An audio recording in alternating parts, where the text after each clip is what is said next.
Greetings everyone, my name is Attervale, and welcome back to my Let's Play of Mega Man Maker.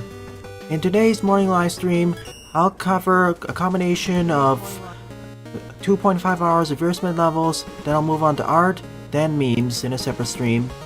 However, before I begin, there's an important matter I need to disclose right now.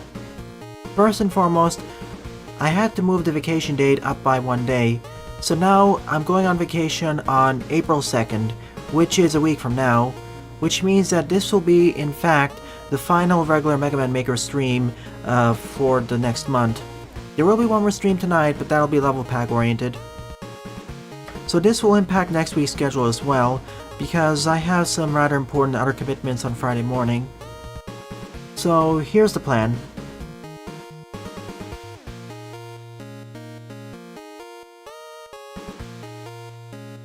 Wednesday morning and Thursday morning, I will be covering the April Fool's stream early. The game will take about 5-6 hours and I should be able to complete it then. Wednesday evening, I'll go back to Orbital Bullet. Thursday evening, Eterna or Eterna Noctis. Friday evening, probably going to be a shorter stream, but I'll cover something there. It may be longer, but most likely be shorter. I may also have a stream on Tuesday, but I'm not sure. But yeah, to repeat, I'll have streams on Wednesday morning and evening, Thursday morning and evening, and a shorter one on Friday evening. Then I'll enter vacation on Saturday for about a month to 5 weeks.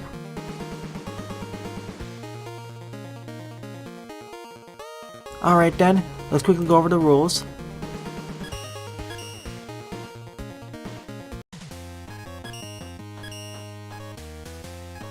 Oh yeah, to answer your question, Iwumi, later on, if you see the recorded version, which is provided by YouTube, the few seconds that were skipped will be visible there. It's just that if you're watching the live stream, it seems like you skipped part of the introduction. It also seems to be dependent on the viewer. Sometimes it's only 5-10 seconds, sometimes it's 20-25 seconds. So welcome to the stream, Pixel Boy, Jedok, Hyper, Iwumi, Red, Jaden, and Sylveon. Feel free to ask me some questions on my vacation. And yes, there will be premiere videos like last time. Not for the upcoming Saturday, but the one after that.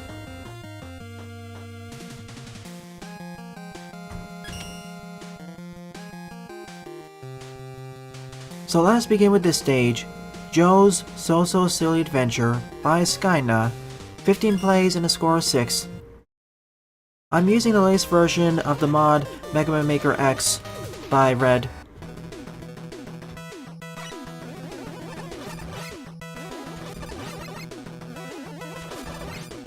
Hey Nadaus, welcome. So to repeat, this will be the last Mega Man Maker regular stream for the next 5 weeks. Are we gonna have premieres? Yes. Give us some time though.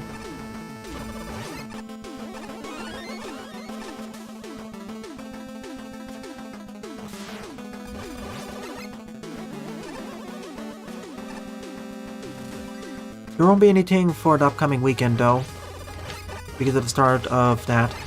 I will also regularly post LP content at a slower pace, like 3 per week instead of 5 per week.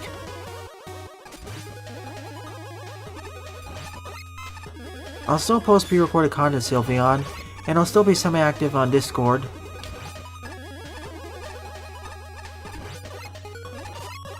Sinbros? Link it to me. Yeah, Pirate Man looks like he's gonna be really fun.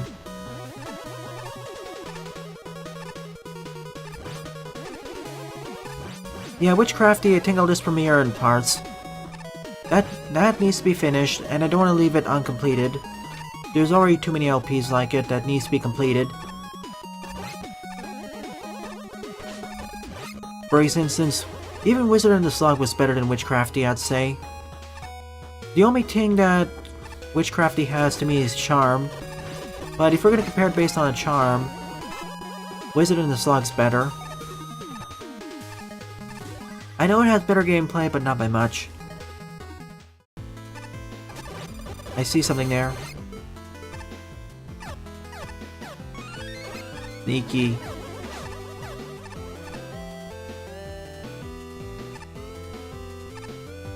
You mean live reactions, but I get what you mean.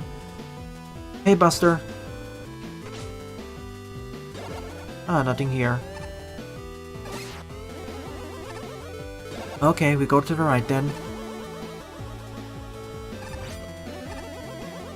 There's been an important schedule update in regards to next week's schedule, especially for April Fools. I had to move Angry Video Game Adventures to Wednesday morning and Thursday morning due to other commitments on Friday morning.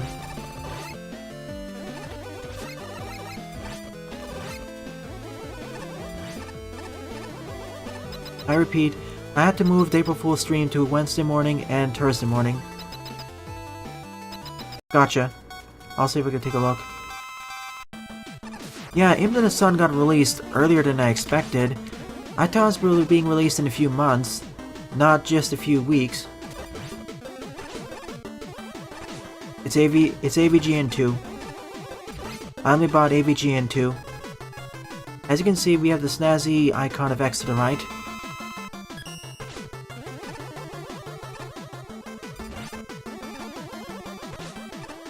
And Kirby and the Forgotten Land has also come out. Finally, we have a fully 3D Kirby game.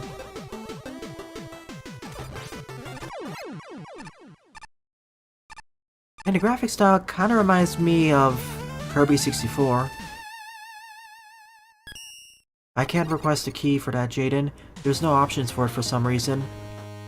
I went to the usual sites and there's no way to request a key for it.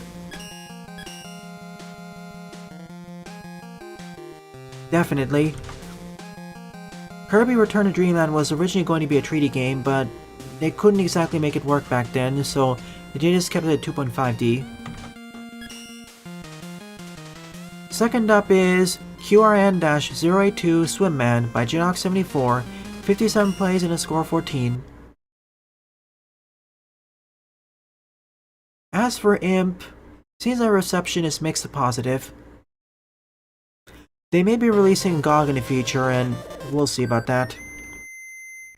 There's actually another game which I accidentally got a key for, and that'll take priority for premieres. Hey Raccoon. Let's give this one a proto. He usually gets the short end of the stick. Oh, it even applies to other characters too, not just X. Props for going the extra mile.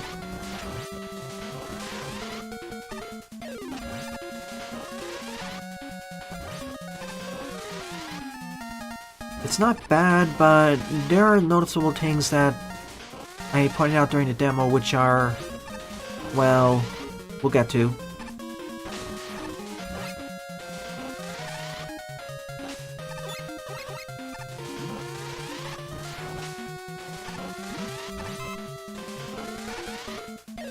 Which means that there's probably versions for roll and bass as well.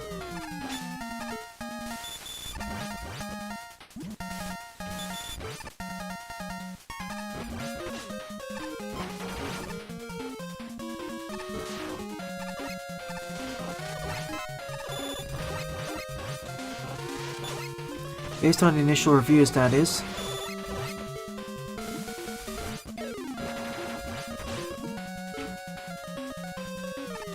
Also, Soldiers is coming out in a few months. Just to let you all know.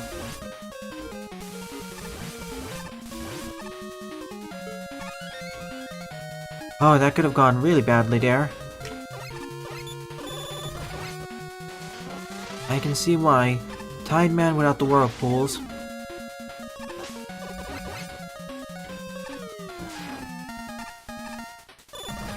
Hello, Cookie.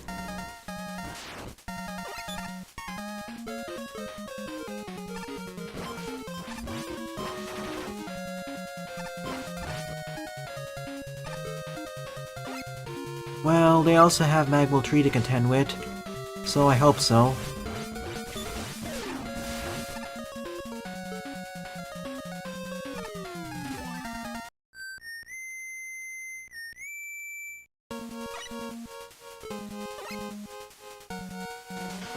Mixed to positive is still fairly good in my book.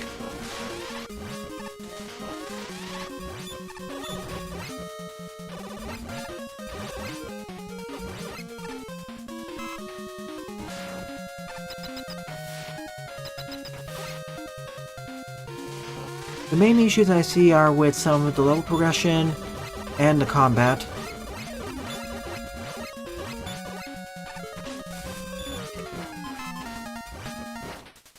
And it being feeling a bit too derivative of Ori.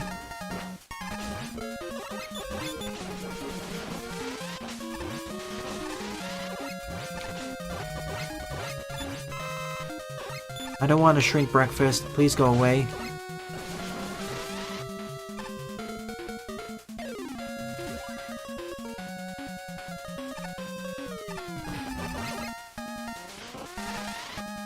This is pretty in terms of graphics, as per Genox tradition. I still find Smelter to be decent, no matter how far we go. Not as good as Sammy, mind you, but decent. Also far less hard at the end. My goodness.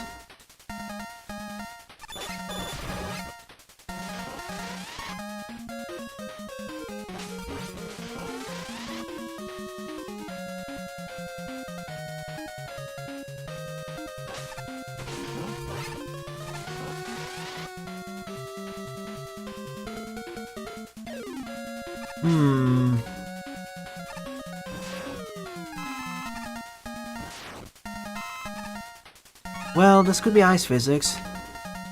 Then it would actually be more painful.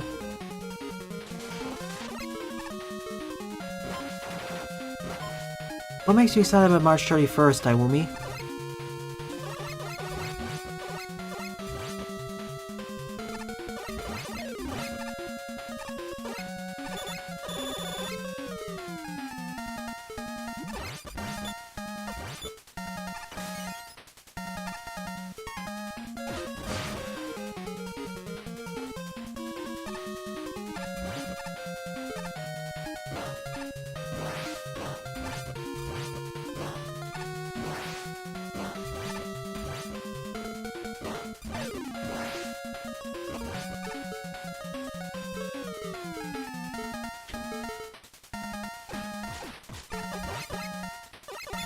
Oh yeah, you're right.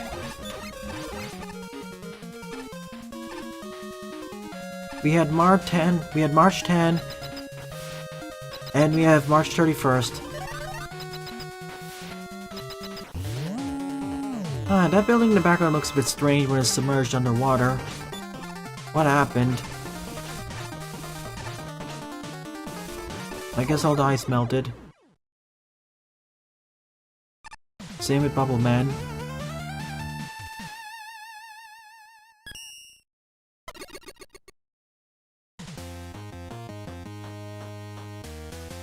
Airmagu is not exactly a joke, but it's underpowered. And I like most of the challenges in Tier 3, Tier 4, of course. But yeah, I can see why. Nice. They also announced the second season of the anime. And this marks the end of the queue. No one else submitted levels, so... just to make sure I haven't missed anything...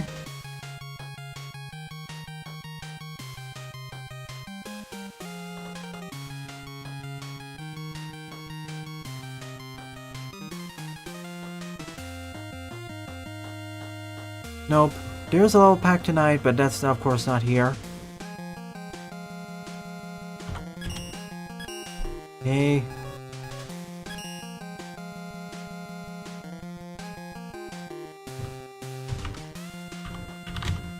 Number 3 up is Dr. Y's Secret Robot Manufacturing Plant by Known Master with 111 plays and a score of 41.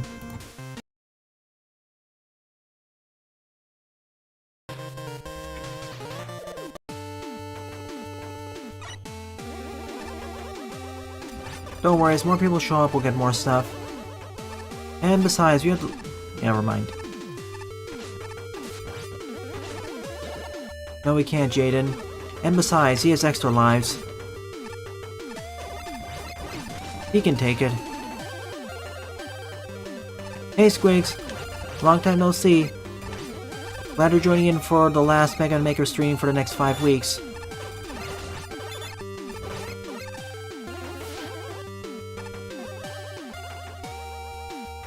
Feel free to stand any levels as the queue is empty. Yep, going on vacation for about a month to 5 weeks.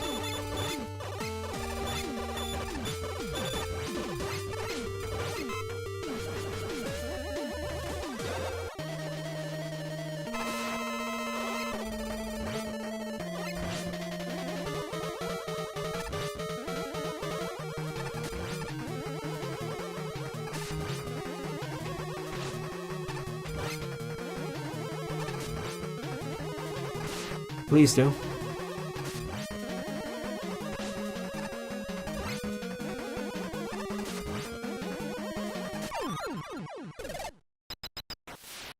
Two teleporters. I'm taking the blue one. That I won't say, just for privacy's sake.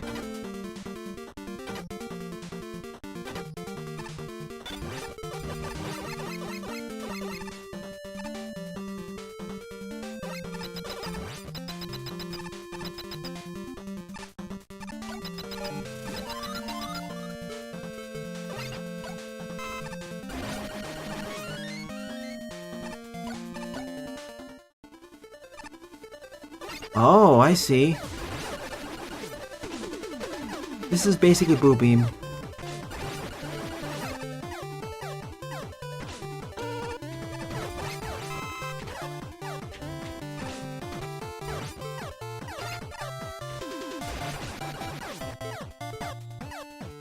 Although even harder to dodge this time.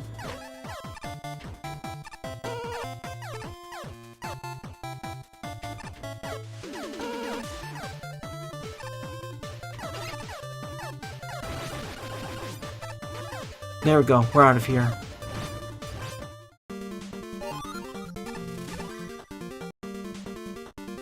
Sure thing, Raccoon. How big?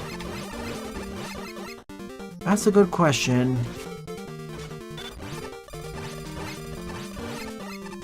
I guess the size of a regular castle? Oh yeah, if you run out of Ice Slash energy and use the checkpoint here and reset, you're stuck. So keep that in mind. You may want to put a large life energy or a small one up there, so players don't accidentally soft lock themselves.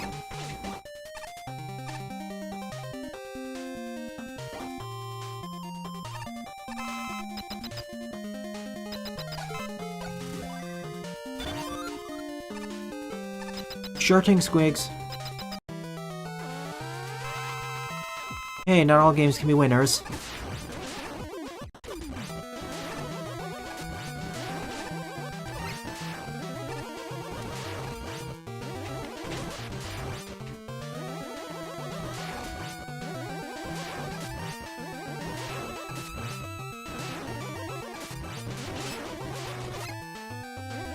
Oh boy, I need to do this.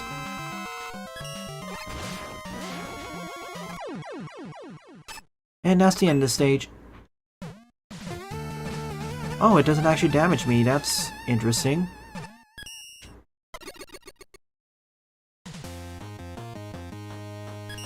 You know, compared to the usual levels set on the queue, this actually feels like an actual level.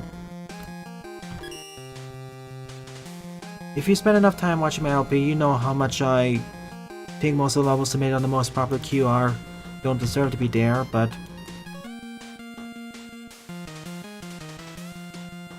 then again, it's a popularity contest, not a quality contest.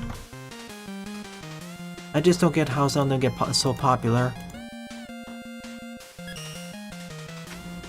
Forward up is Man X Mashup by Raccoonavel 0 plays and a score of 0.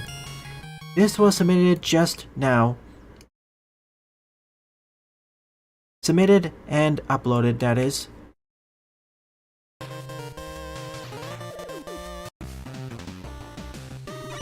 By the way, play this level with the X mod.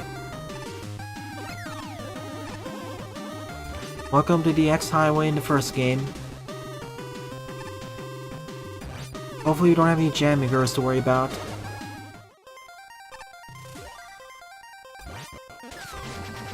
Pretty much, Jaden.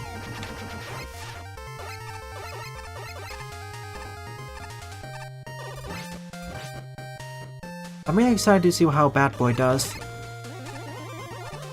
They already did a pretty decent job with Sammy. Chill Penguin.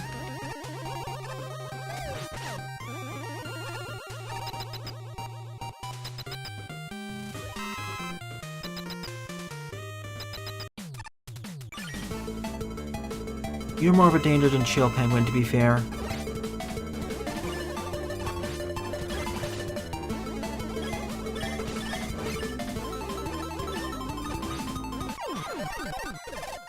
You didn't have to take double damage though.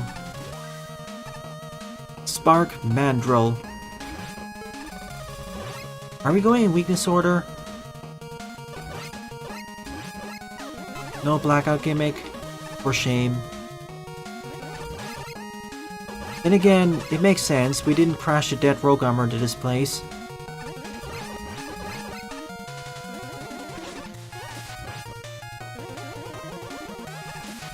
That's excellent.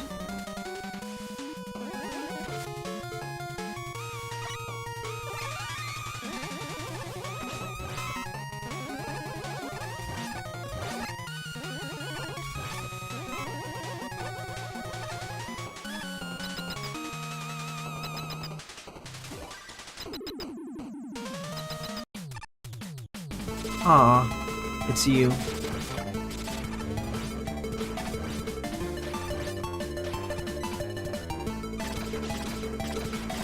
Yeah, we're going weakness order for now.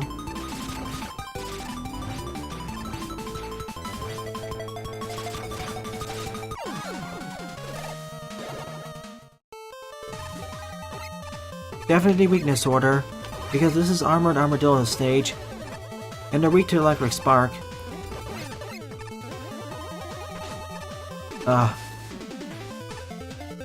Go away, chickens.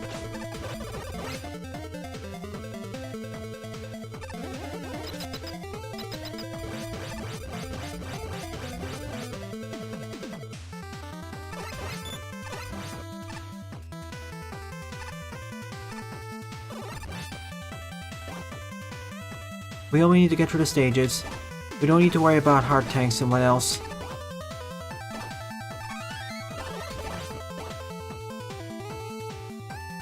Flying off the sides. These are all mini recreations anyways.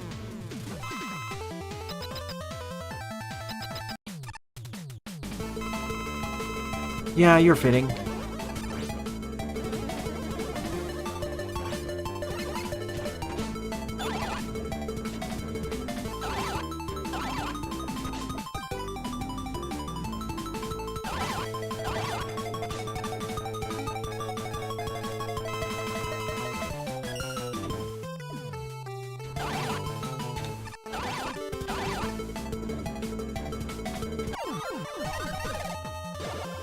Rolling shield. But this isn't a shield at all. Maybe you should use something like... Well, now that I think about it, what would be the closest equivalent to the rolling shield anyways? The shine?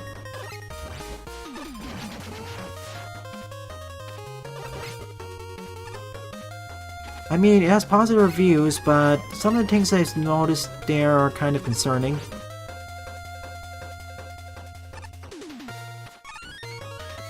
I guess it's the same section where the ship crashes down or something. I mean, reception of the game is still on the good side.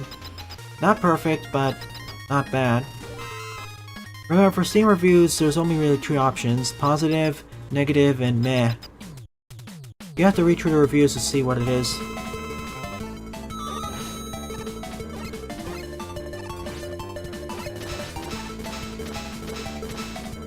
If only we had the slash go off for her.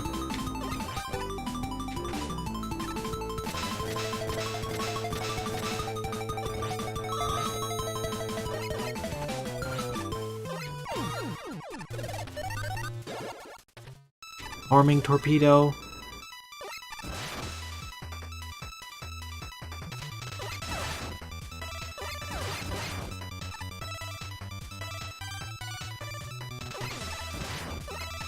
Unlike Megaman X, however, using the weaknesses against the bosses doesn't just completely,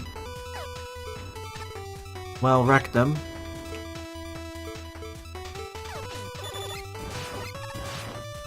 It makes me wish for a hard mode for Megaman X where the Mavericks actually take more damage from their weaknesses, but they don't get stun locked.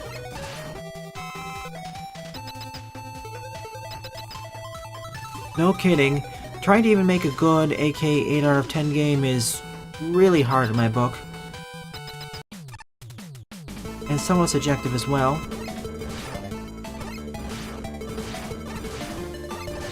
Right now, the closest game that's coming to that point is Eterna or Eterna Noctis. Rolling Cutter. Or rather, Boomerang Cutter. Boomerang Cutter is better than this.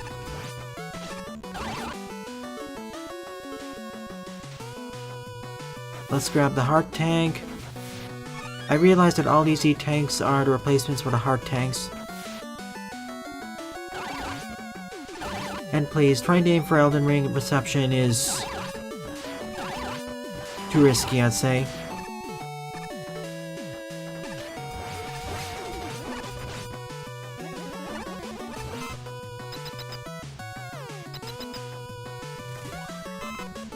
Does it cover all 6 episodes, or just part of it?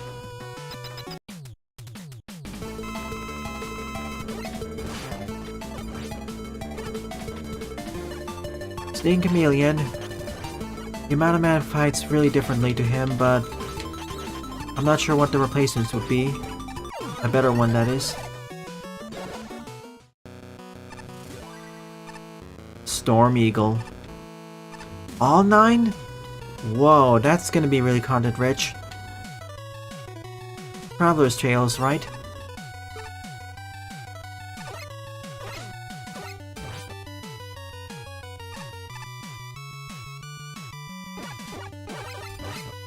Indeed it is, Lapatio. I remember the cannons. Semi?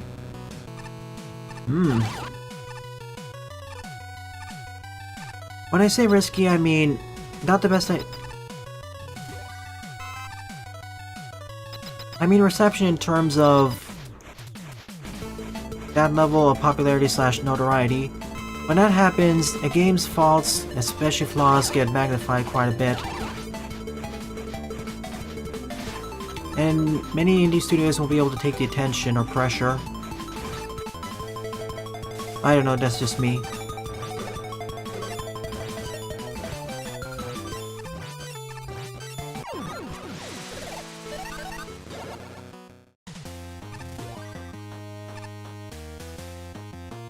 The latest version. Flame Mammoth.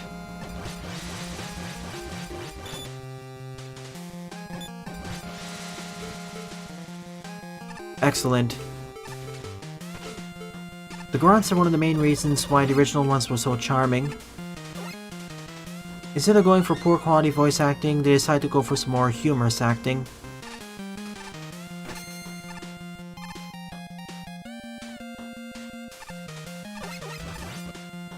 You can tell this is the latest version because of the icon on the right side.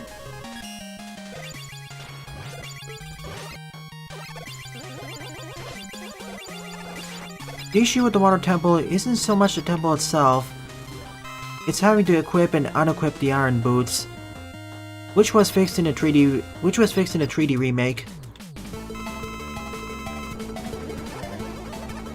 Because Majora's Mask also had a water temple of sorts, and it's not complained about as much.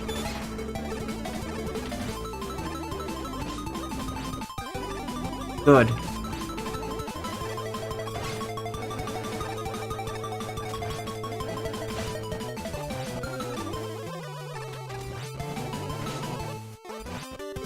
Oh boy.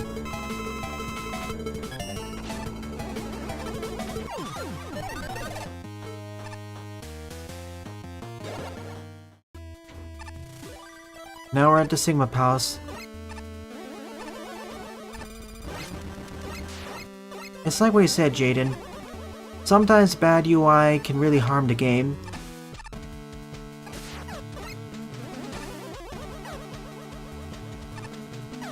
That's sadly the case with the Water Temple.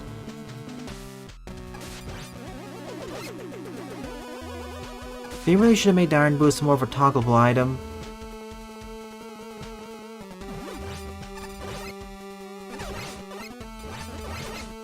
That would have resolved pretty much most of my issues with that.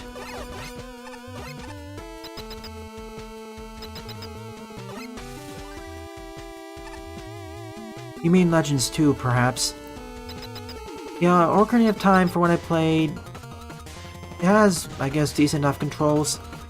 This was still in the era of Super Mario 64, so cameras were, at best, okay, decent, maybe? At least it wasn't trying to actively kill you like Super Mario 64 sometimes.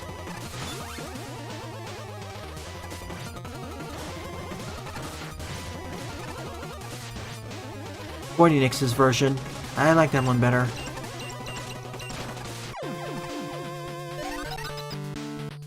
Bye, Vile.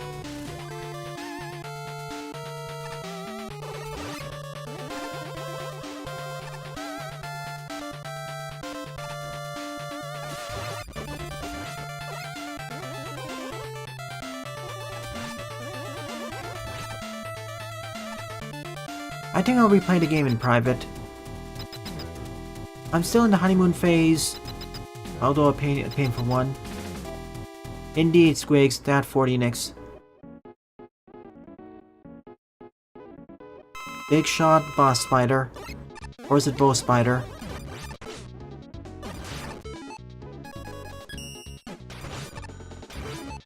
Oh yeah, wrong one.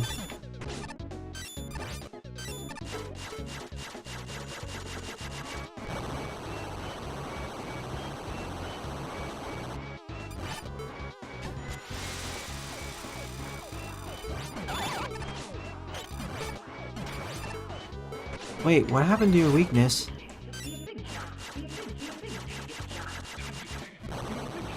Kevin's teams are also amazing.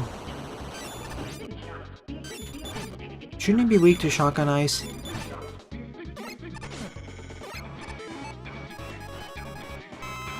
Or is it rolling shield?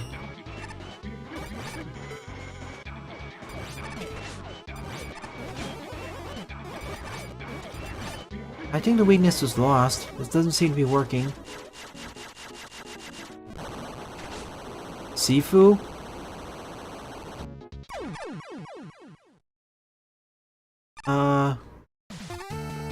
Aw, we didn't finish the game with Sigma. We only finished up to stage 1. I guess for what it is, it's fine.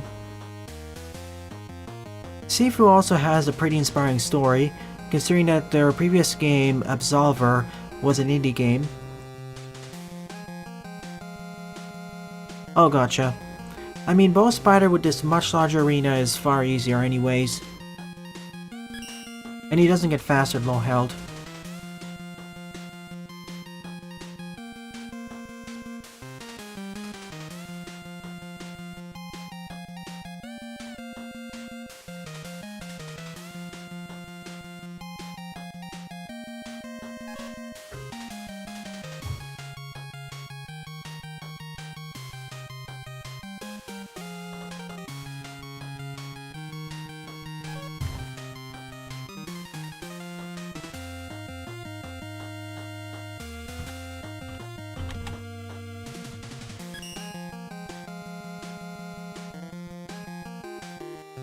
Thank you, Apple. Let me see if I have covered it or not. I haven't.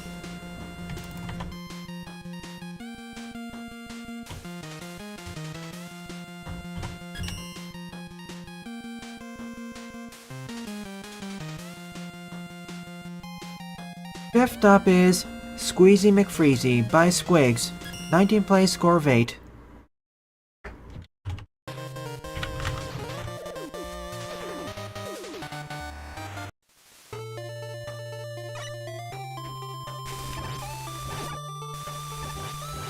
Time to make some cold pressed orange juice.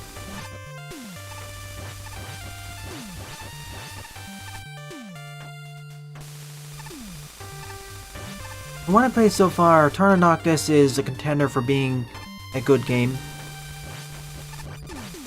I still don't know how big the game is.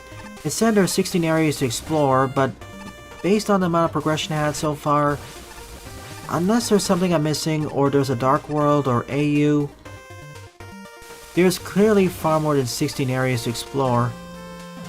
And it just told me to explore the right side of the world. I didn't explore the left side.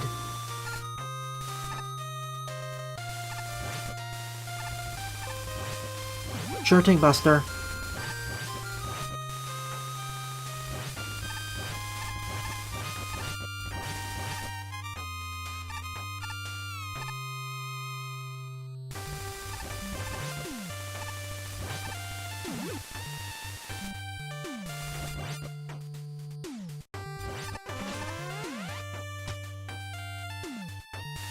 I did the patio. Exciting. Climbing up the tower.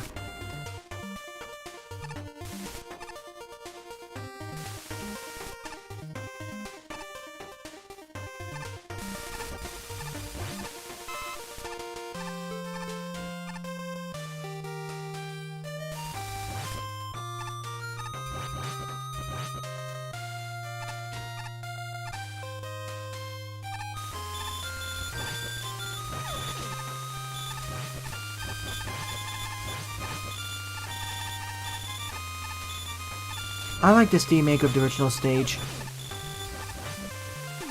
Remake of the original stage's music, that is. The hyper sections could be a little less loud, however.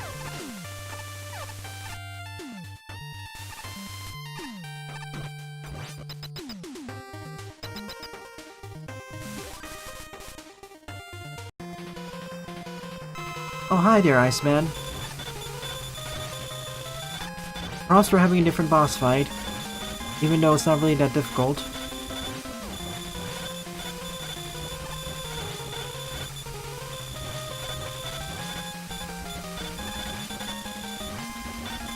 Even though it's not really that difficult.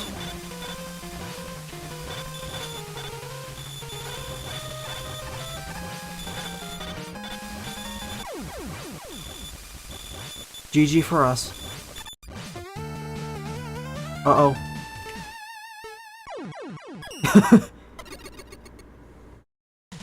We win. Perfect finish. That was a overall fun level to go through. Honorable mention. And the boss was the best part.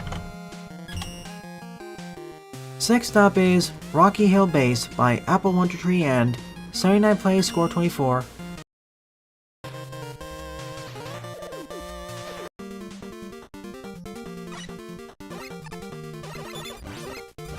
That's why there's the LP versions, so people can see the same footage without seeing me fool around a lot. I like Metroidvanias and games like it, but sometimes it can get horribly lost. At least Eterna Noctis is one of those games which rewards you for exploring most of the map. At least Noctis is one of those games which rewards you for exploring more parts of the map. Ow.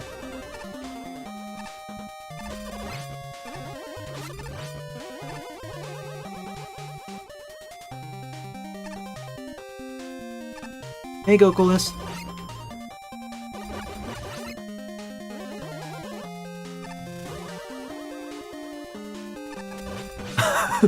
Wide Tamas, they made their return again.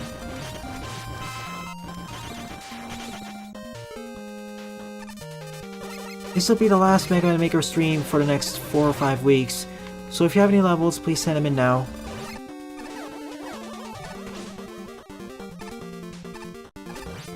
I get the feeling that Eterna has multiple endings. A neutral ending, a good ending, and a bad ending. Because something they said about Chaos putting a curse on the town. Also, the Light Queen being kind of ticked off from last time. Something tells me there's a difference.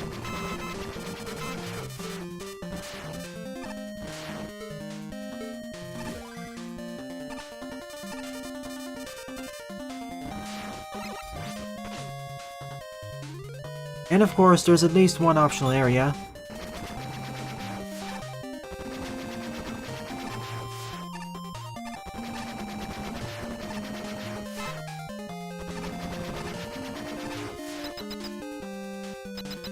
I want the wide power-up.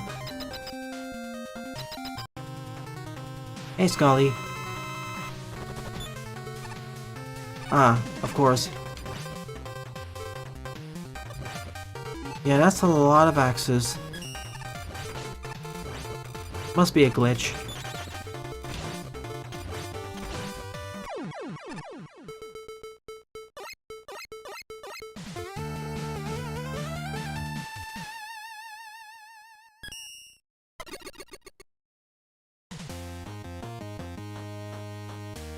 It only seems to apply to the older ones since the...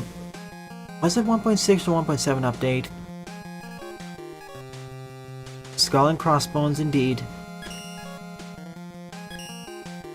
Okay, the level queue is empty again, so let's check out a few more levels here. 7th up is Hold Your Shield 2 by BCRC03. 62 plays, score 34.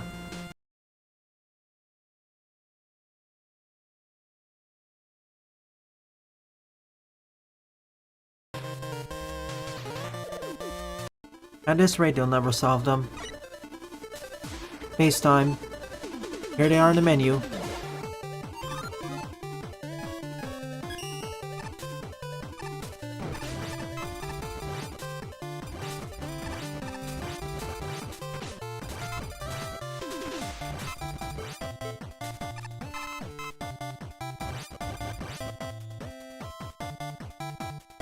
Alright, Hyper, you're first.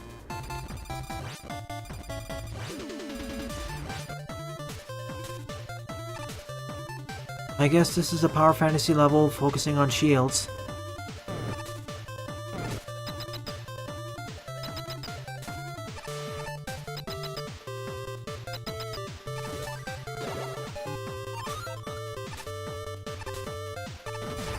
I never thought of this as being a shield weapon, as it doesn't delete projectiles or anything like that. Then again, neither does the Firestorm. This is kind of like a... this reminds me more of the Firestorm in terms of how it's sort of a shield, not a true shield.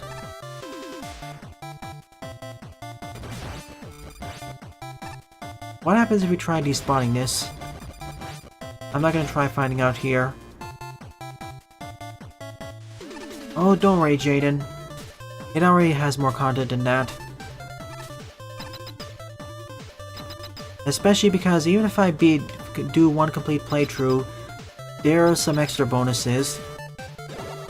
Not to mention secret bosses, the Eternity Shards, and of course the streaks.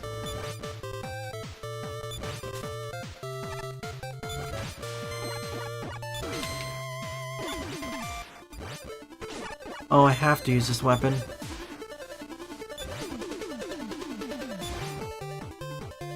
Gotcha, La Patio. I mean, compared to Fire Girl, Orbital Bullet already has a lot more content.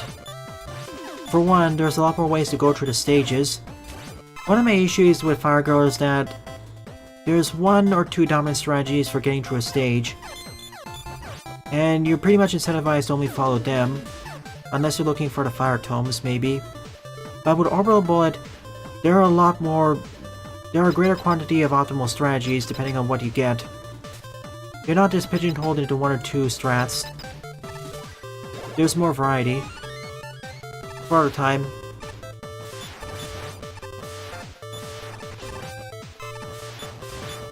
Aesthetically speaking, I think Fire Girl looks a bit better with the backgrounds. Orbital Bullet does a better job with the foregrounds, however. But outside of that, Orbital Bullet's better in pretty much every category. Except maybe the story, but the story's more of an excuse plot in Orbital Bullet anyways.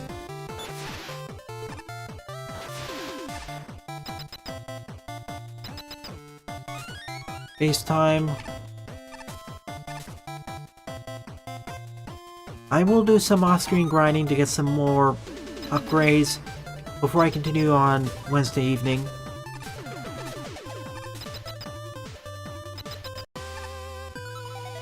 Shield versus Shield.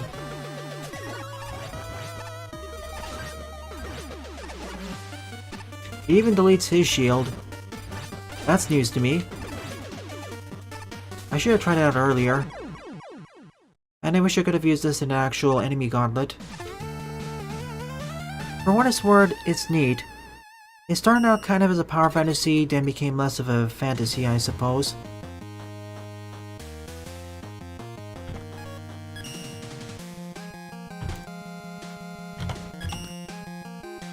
Eight Up is boxed in by Hyper Megaman, 0 plays, score 0.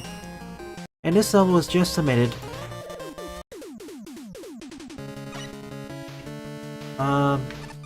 I see.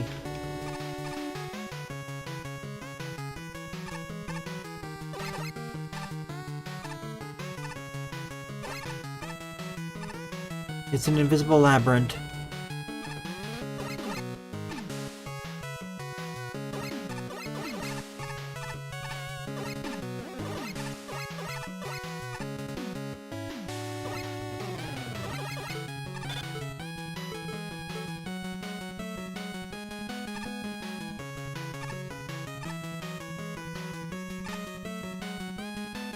And we're out. Hello, my name is Cyborg. You killed my friends and allies. Prepare to die. Well, this is certainly different. So, props for that, I suppose.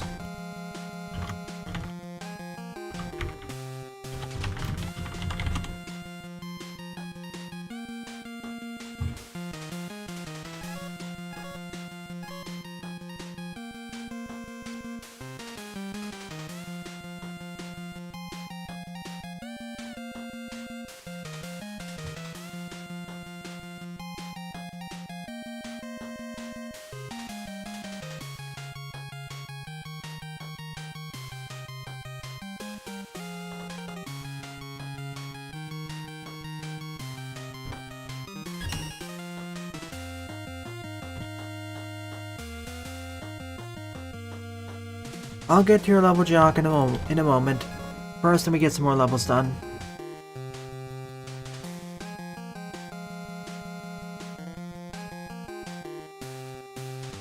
Tenth up is Quick Man But Sand by Doriko, 83 plays and a score of 45.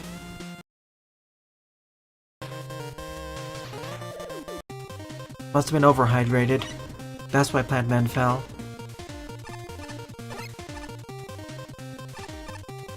No enemies.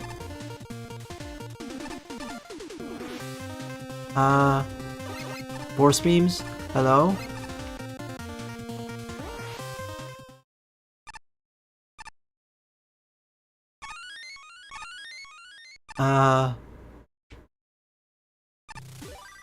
Well, you're here.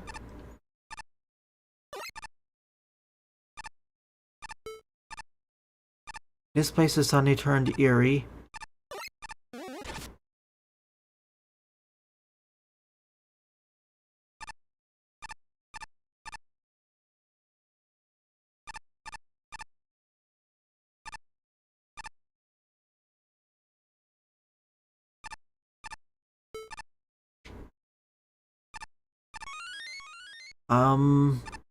I get the joke, but I'm not laughing.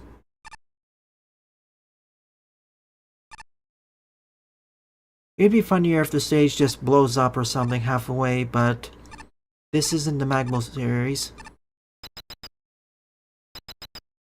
If you want to see something with a decrepit stage, see Magmol Chapter Pepsi. Hey there, Quick Man. Bye, Quick Man.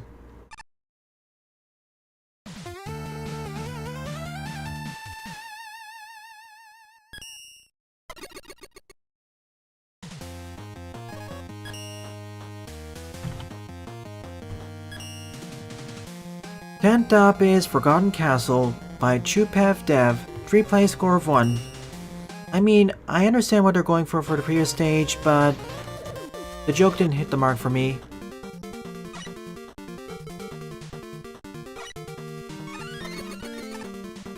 Like I said, if you want an abandoned stage, see something like Chapter Pepsi. That did a good job of building atmosphere and tension with it.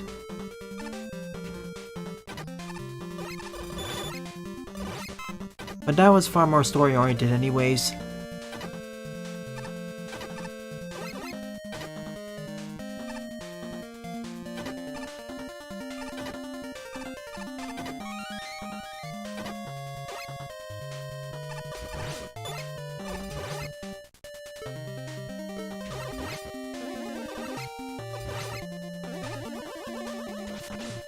Thank you, Buster. I'll cover that next. Sheesh, these low-lying ceilings.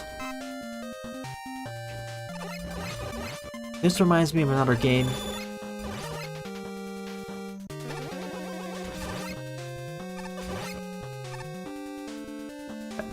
Quite a few people got the joke. It's just that to me, it's not really that funny. There are ways to make it funny, but... like, for example, the first few screens are the same, but then we just fall straight into the boss arena quick, man. That would make me laugh.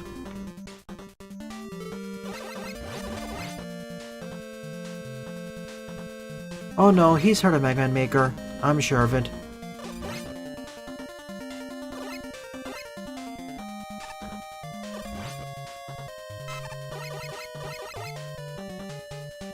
Damage boost me. Or don't damage boost me. Now you did. Oh.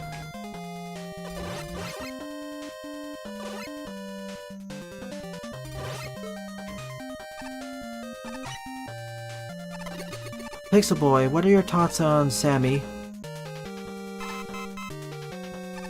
You were the other one who attended most of the streams. From the very start.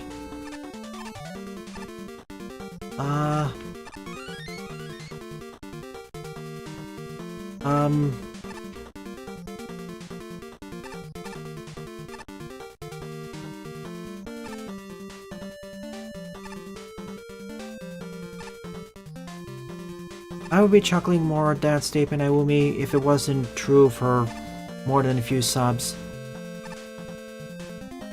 I say that as someone who moderates a few subreddits.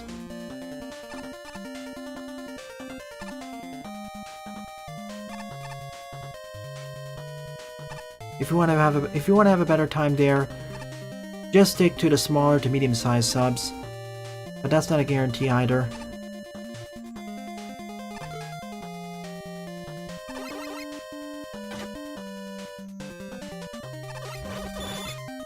It doesn't have to be for larger subs, but it's true for some more than others. You're always gonna have jerks and worse in communities, but there are ways to mitigate their effects.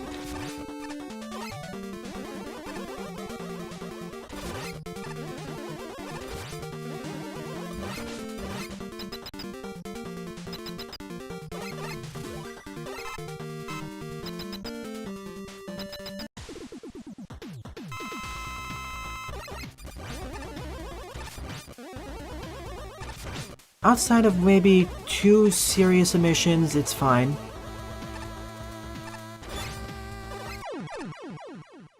It also has a lot of accessibility features which I didn't even touch, like, for example, multiplayer, infinite time, more checkpoints, I think.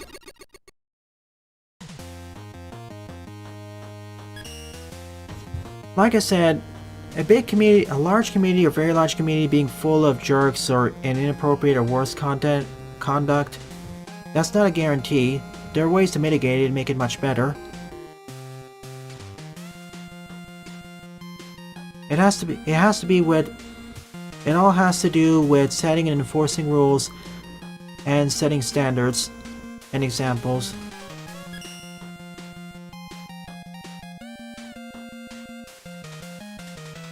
My issue with the difficulty curve isn't so much as steep as that it's kind of inconsistent in Worlds 3 and 4. 1 and 2 it's fine, but 3 and 4, if you play levels back to back in the order it intends you to play, you'll end up with some weird difficulty curves and peaks and troughs. I understand there should be some relaxation after a tough level, but it just feels kind of like a roller coaster.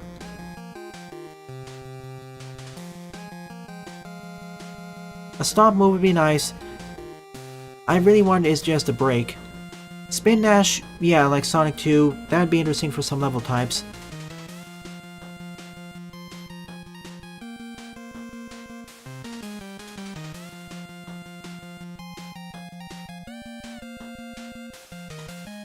Let's see.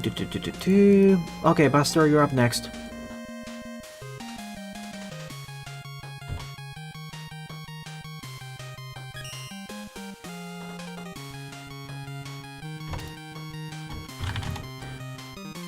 Eleventh up is Ice Cool Meltdown Very Work in Progress by Buster. 1 play, score 0. Just uploaded.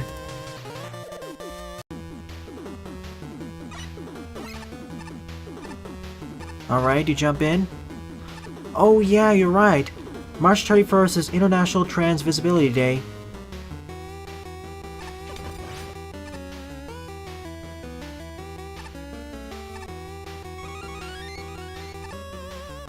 Remember folks, trans rights are human rights.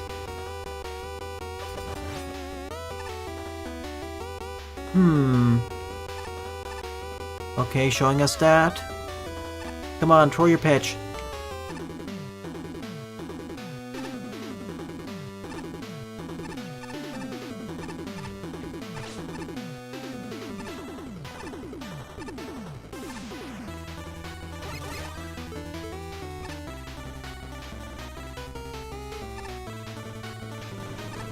Oh boy, this is where it melts everything.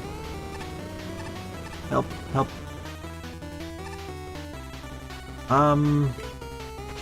I see it.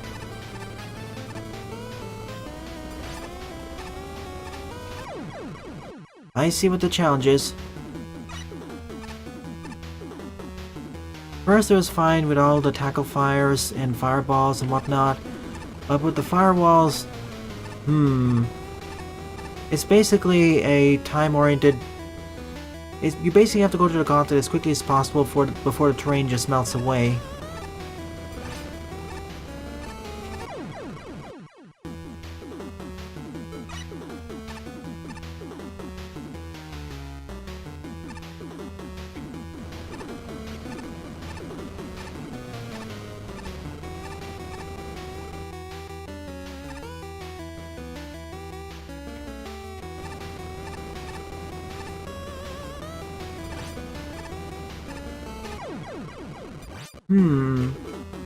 Do I have a time slow in myself? I guess I should stop moving before I slide. It causes a bit of delay. That is doable, I know that, but it is very tight for what came up to it. It's a work in progress, yes, but maybe give a few more seconds. Or slow down the speed. See? I did it there. But you have to let go of movement before doing it.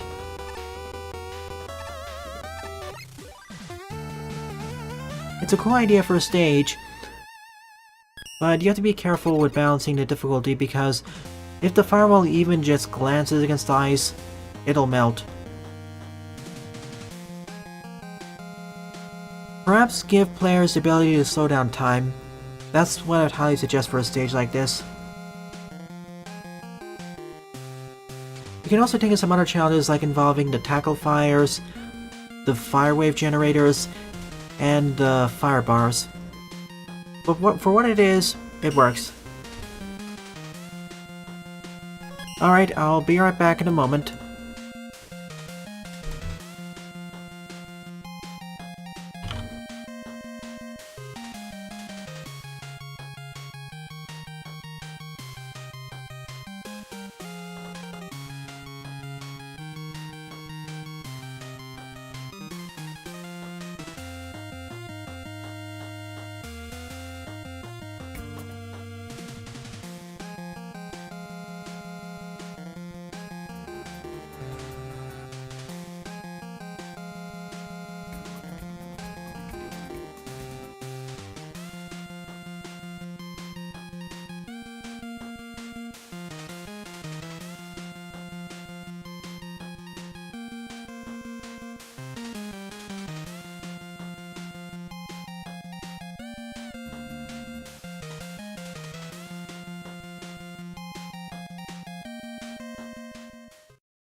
Welcome back, everyone.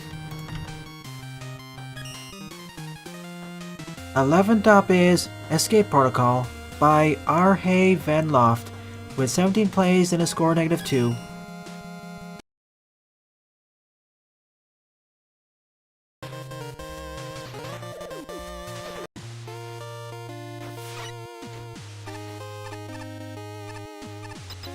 This looks like a giant sea to me.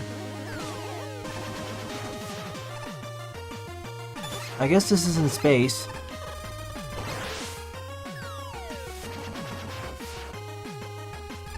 And we have space water on our side.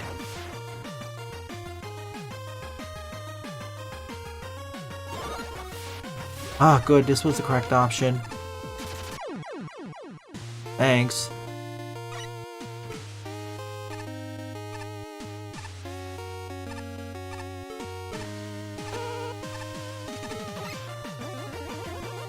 I knew it was gonna be there. I didn't recognize that that was gonna be there. Can I get across with it? Oh, okay, so I have to dodge it. Let go, please. Thanks.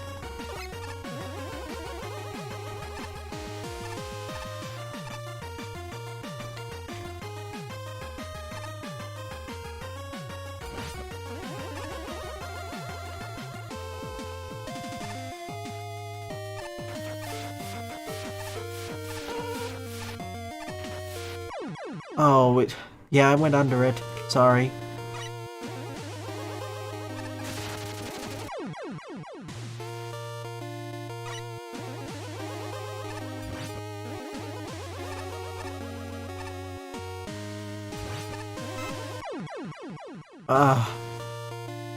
This is one of the reasons why I wish we had instant for collections. Because it ate my button input there.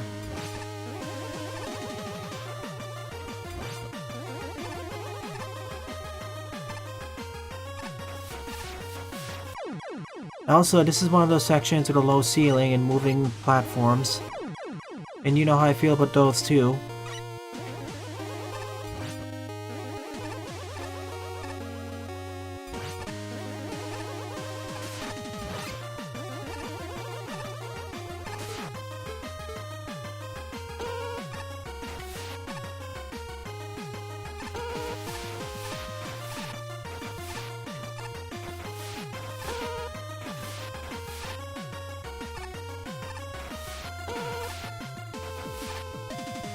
Ah, that's why I wanted to use that. Now I just need to restore some.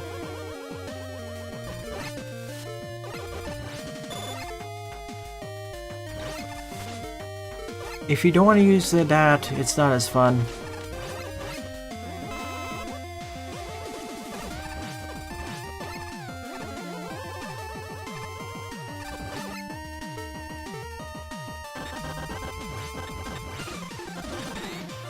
Just a bunch of these picket men.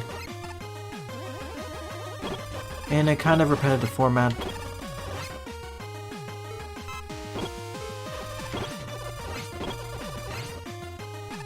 We're in. I see the face.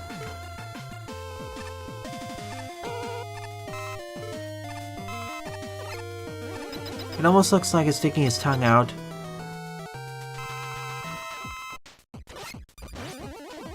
Oh no. Do you see the shape of this arena?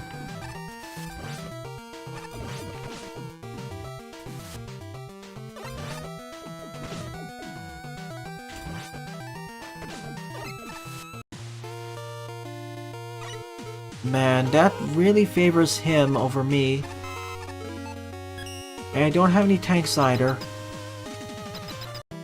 Another reason why this stage got a negative score.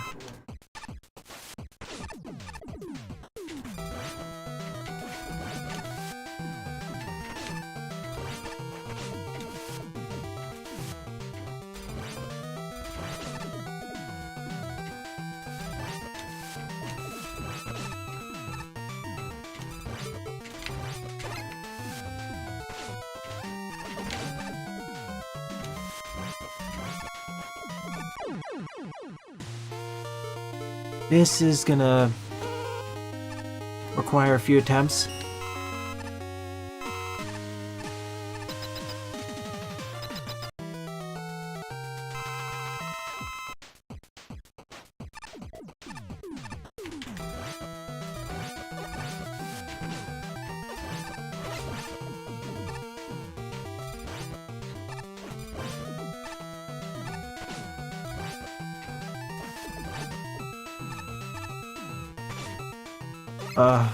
He doesn't exactly follow physics.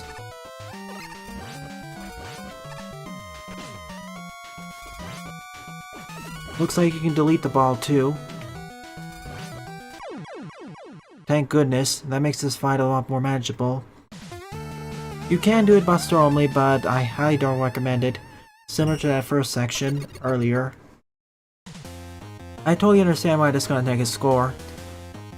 This one isn't too bad, but the first one, with the cosmic platforms underwater partially, under that low-lying ceiling, yeah.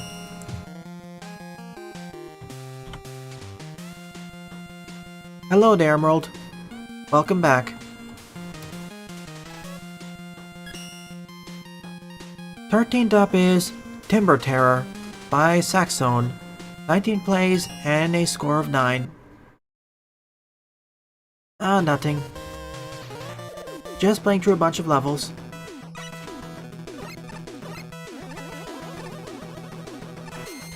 As a reminder, folks, this will be the last Megaman Maker stream for about a month to 5 weeks. So if you have any levels to share, please share them now.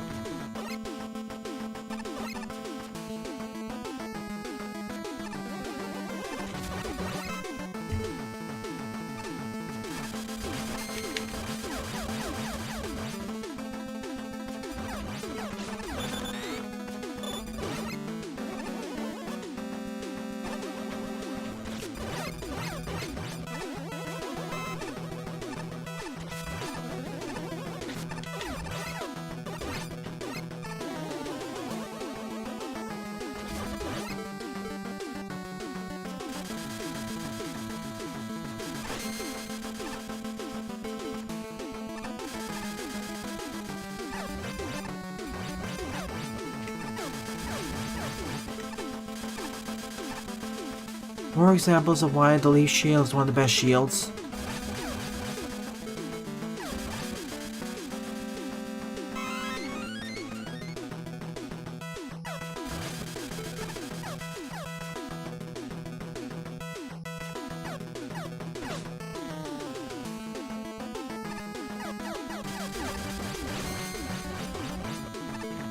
Case in point, if you use it just right, you'll never have to use any weapon ammo for it.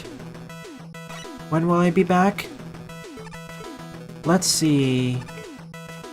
Let me finish the stage and then I can check.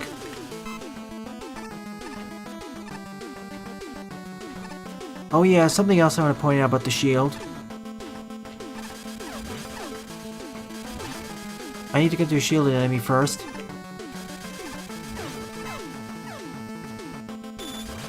Even if it plinks off of a Joe shield, you don't lose any ammo for it.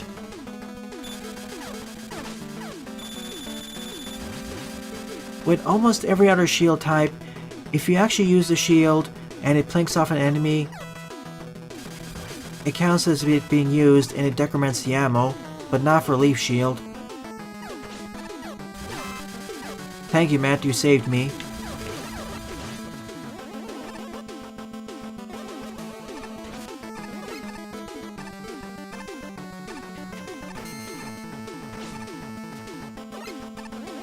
I mean, what other shield in the game doesn't require any ammo to turn it on? To reiterate, what other shield in the game allows you to activate it without costing any weapon ammo? It only costs ammo to actually throw the shield.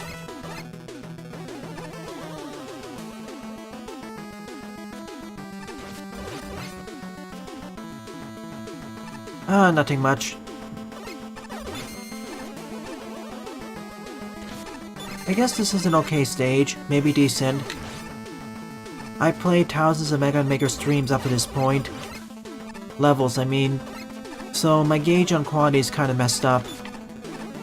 Stuff I would have called decent years ago, now I call probably okay. Same with almost good. What are your top 3 shields in this game, Emerald?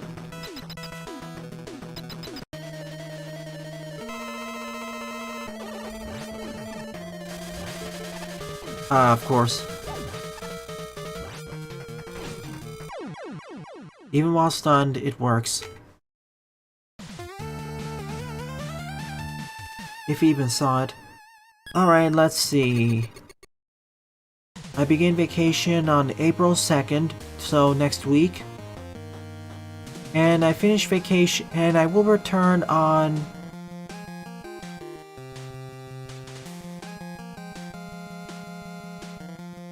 May 7th. Or May 6th.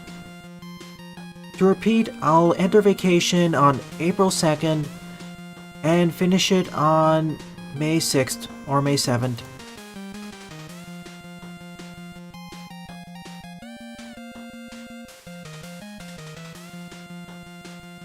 Oh yeah, Star Crash is another one of those shields which does it. You're right. Thanks for reminding me. I prefer to use the Leaf Shield for offense and defense, and Star Crash more for mobility's sake.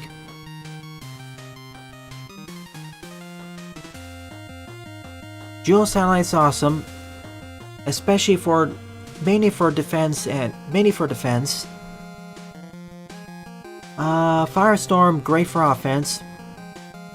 Skull Barrier protects you against spikes, automatically great.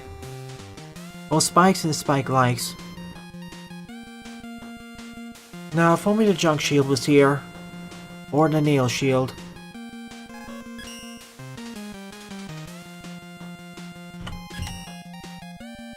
Fourteenth up is Combat Woman by Genox74, 184 plays and a score of 71. Freedom Planet 2. I really want to play the first one first. If I do ever play Freedom Planet 1, which is more than likely, I will play it with the story mode on, and with the voice acting on as well, because I wish to comment on them. FaceTime.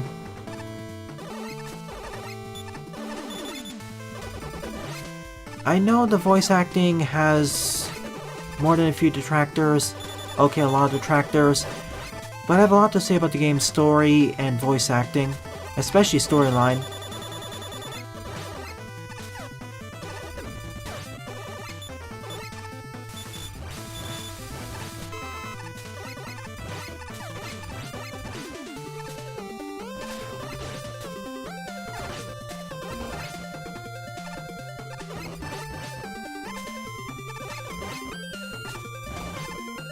I hope so, Sylveon.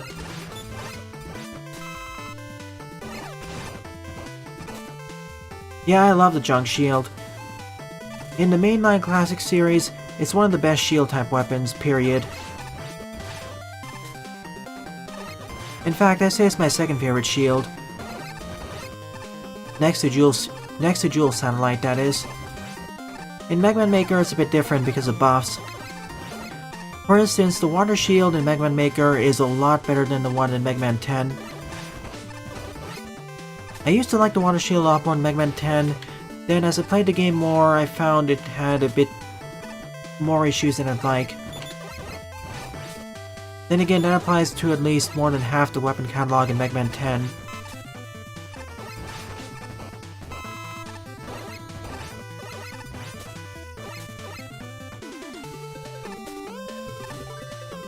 I choose to have hope.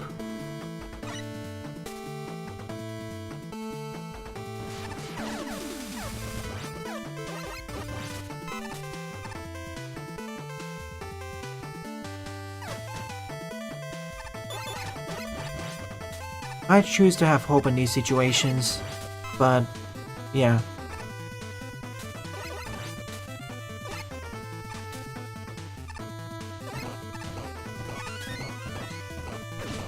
I hope I'm not going backwards. It'd be really embarrassing if that's happening. Because this doesn't really feel like I'm going forwards. Yeah, I went backwards. Oops.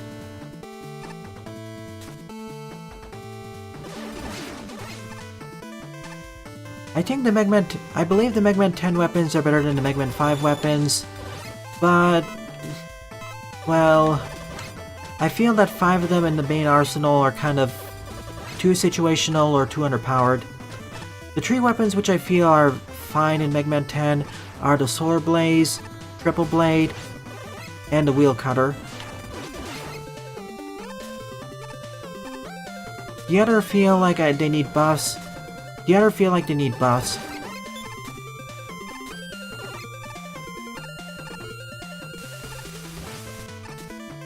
The Water Shield was already fixed in Megaman Maker, just adapt the boss from there.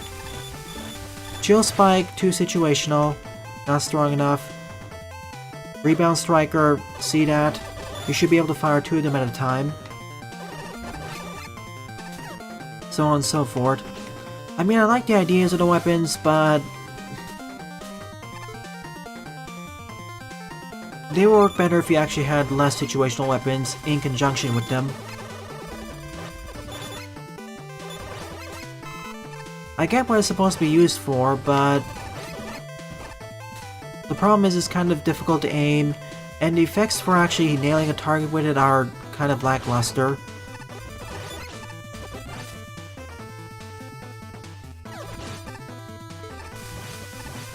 In a different type of game, however, that may actually be more handy.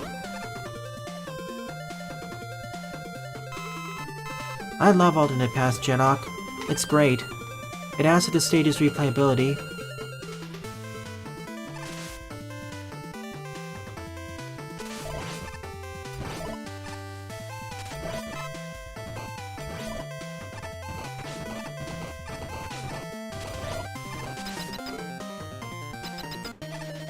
I mean, until Mega Man 7 the mainline series, shield-type weapons,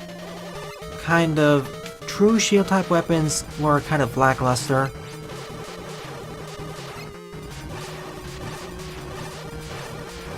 Haha, you can't hit me.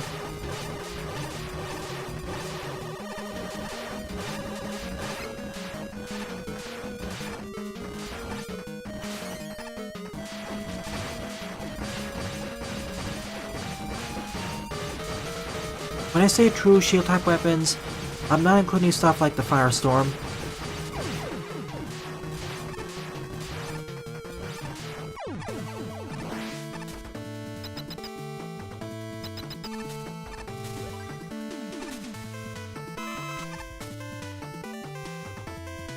I choose to be a realist.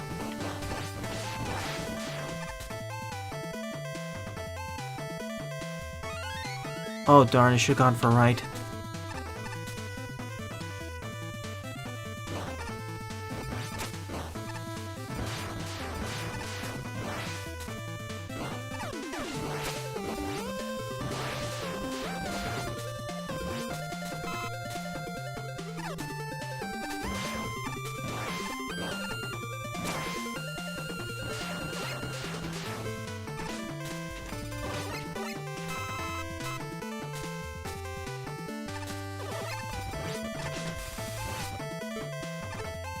I'm not going for that. Too risky.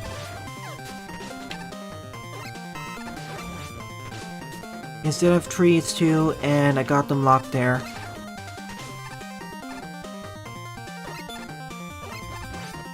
I'm not really a nihilist, I'm more of a realist, but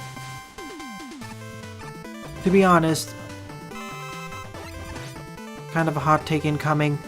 I feel some people are too pessimistic on some matters, and too optimistic on certain other pressing matters.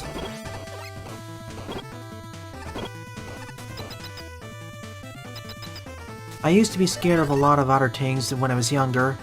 Then I realized that, well, all that fear was paralyzing me from enjoying a lot of things, and preventing me from taking some risks.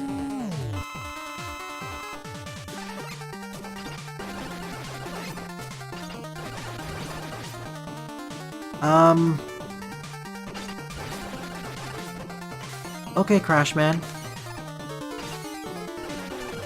Show me your dance moves.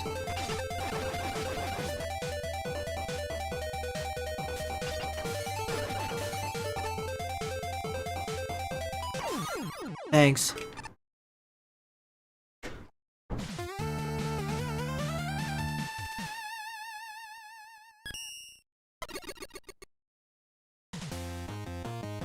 If I didn't make peace with many of my fears when I was younger, I would have never been here. I would be still stuck in the worst part of my life. I just come to comfort that there are many things I can't control in my life, and at a certain point, I understand it and choose to move on and focus on things that I can't control. I know it sucks, but no, we can't keep fretting on the same matters that we can't change. We can still make our impacts, especially in groups, but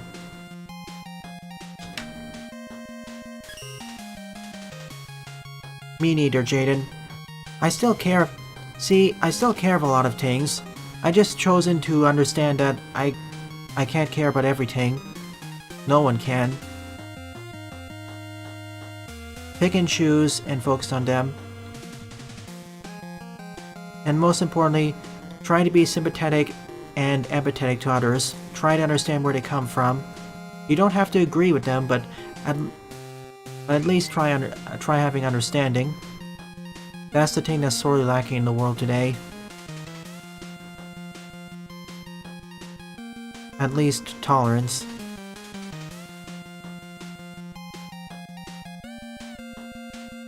Reality is harsh. There's no putting it away. Reality is very harsh, and frankly, most, if not many of our childhoods have not really prepared us for how harsh it can be, or how you can't really save everyone, or you can't really change much of it. You have to pick and choose what you can do and focus on them.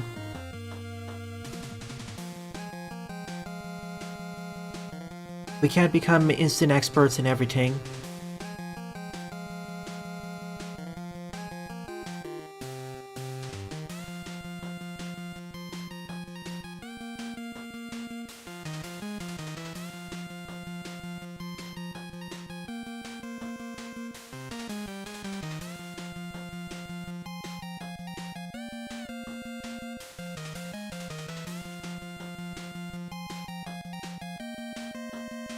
And then of course there's changing perception on things.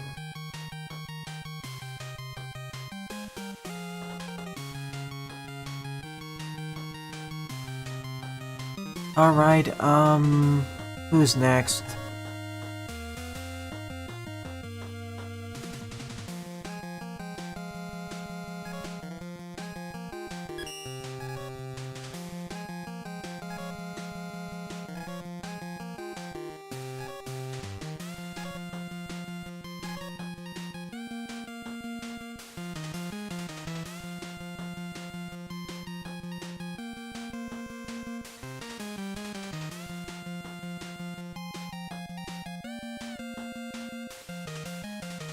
Same.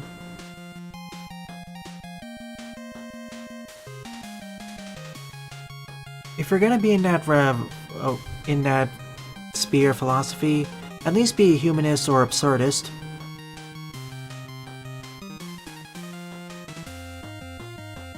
Alright, be right back in one moment.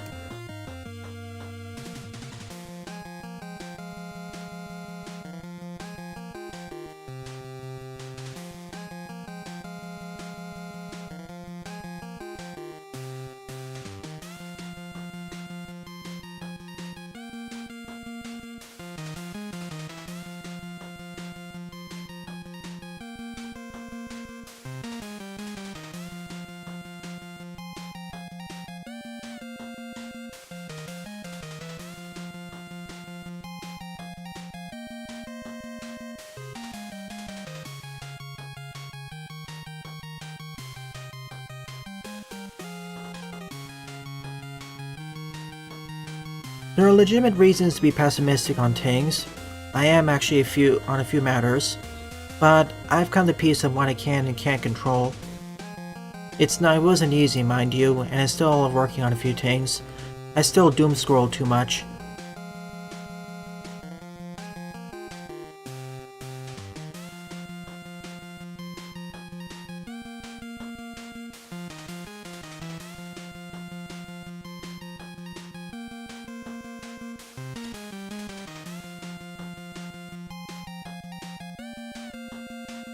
I kind of held the same feeling, Emerald. Sometimes I feel the biggest enemy to my own success or prosperity in life is myself.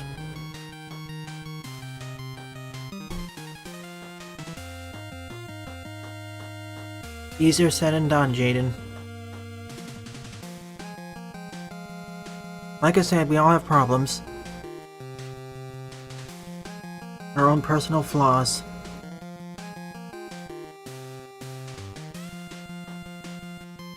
The most important thing to say is changing a mindset, pessimism, realism, optimism, etc. That's not easy. It takes years of effort. And you're also shaped by the environment.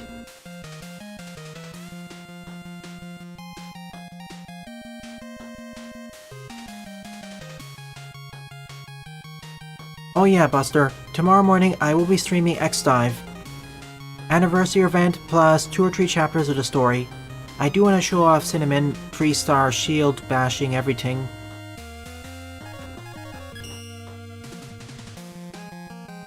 The more I play with Cinnamon's shield, the more how broken it seems. 15th up is Bombman Has Gone Mad by Azilius. 46 plays, score 15. Yeah, and also Guild got updated with missions and whatnot. Dispatches from other gachas.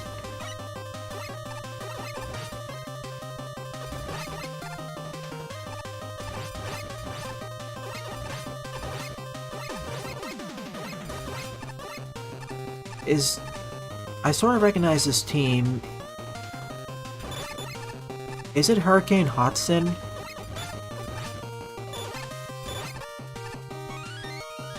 Yeah, MX corrupted music.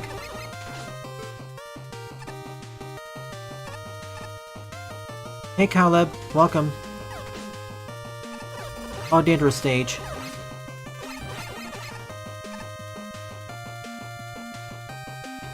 For a Gen 1 unit, she's already pretty strong.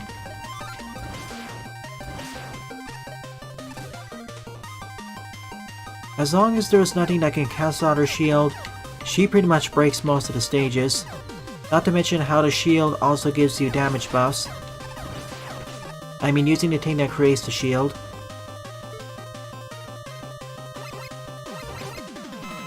Yeah, still waiting.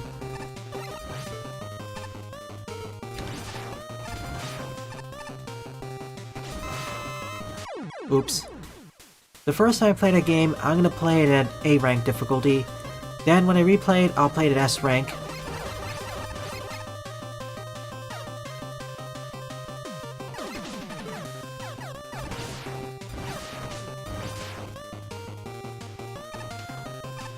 I've seen bits and pieces and it's very promising. To have a true X-Metroidvania.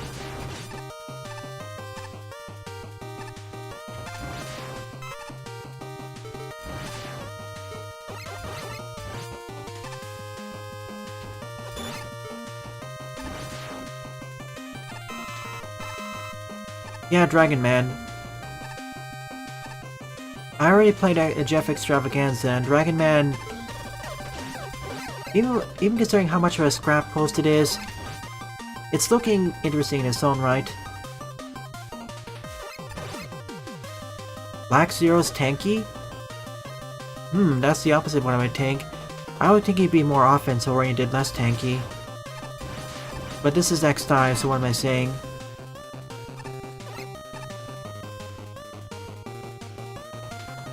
And it's a year and a half. Considering the power creep already in the game, that's interesting.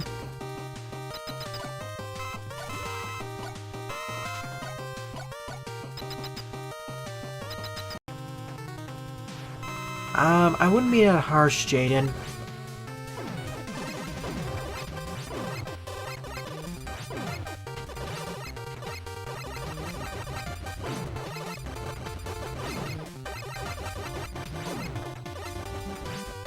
Oh, it's his least strong suit. Ironic.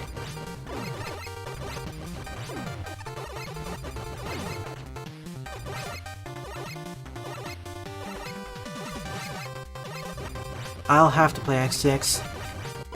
I'm not looking forward to it.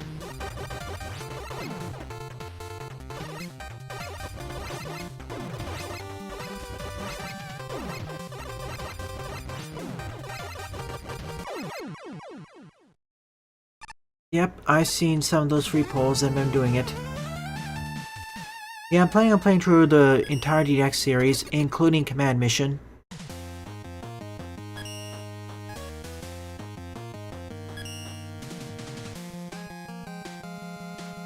I mean, I know I have a lot of issues with X5 as well, even though it's my second or third favorite. But in between X5 and X8, it's gonna be painful. Painful or boring. I still find X7 to be better than X6, but it's still a bad game. Boring. Oh, don't worry. I don't know. At least in terms of fun, I just found X6 to be far more anti-fun than X7. That being said, I don't recommend X6 or X7 at all. Once you finish X5, just skip to X8, or just skip to Command Mission.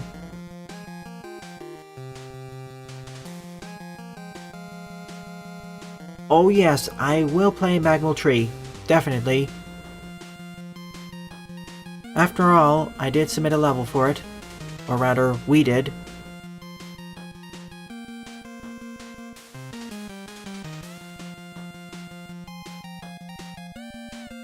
X5 is kind of an interesting case for me. Oh, hang on, let me put something here. Sorry, I got distracted by talking here.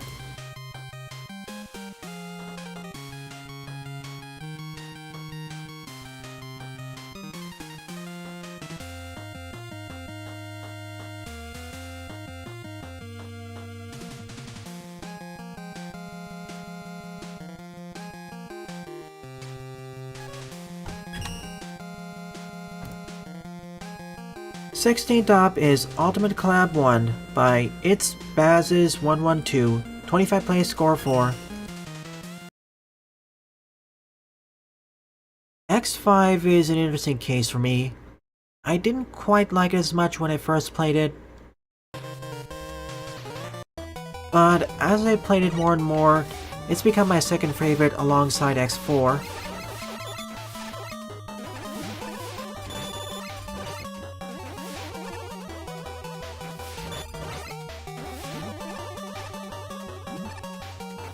Oops.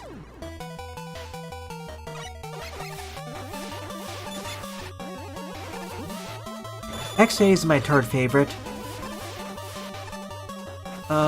Followed by, let's see, X2, X3, then X7, and X6.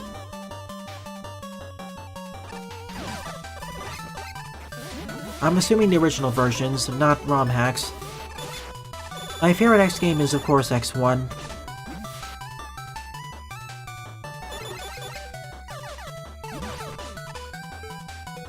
X4 is also my second favorite X game, alongside X5.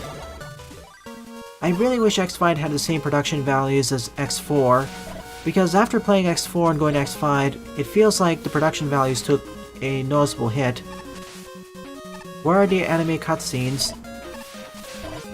Why is everything suddenly text boxes so text box heavy? What's with all the recycled enemies? And the Maverick designs being a bit too washed out, or too colorful. They really suffered from lower production values. I mean, see, to me at least, X1 did a better job overall. X4 almost did it, but had some issues. And to some people, X4 is better than X1, and I can see why. What happened to the music?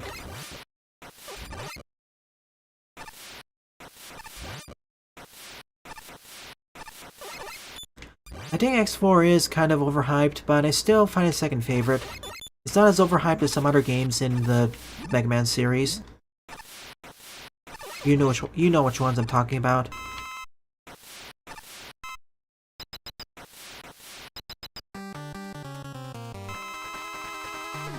If you really want me to suggest a game, if you really like X1 and want to play a game like it, I suggest X4.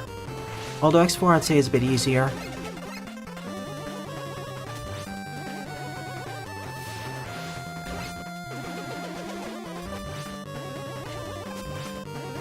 And maybe X8 to a lesser extent.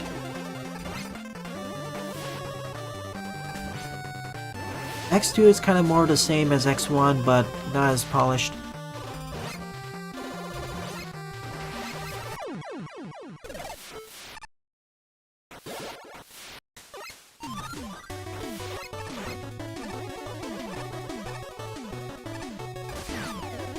From what I understand, Capcom slashed the budget for X5. That's what happened.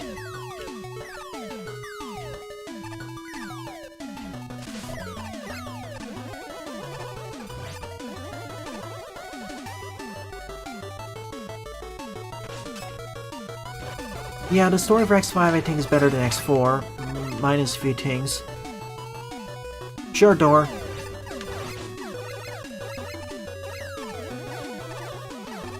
Oh yeah, there are a bunch of problems with that.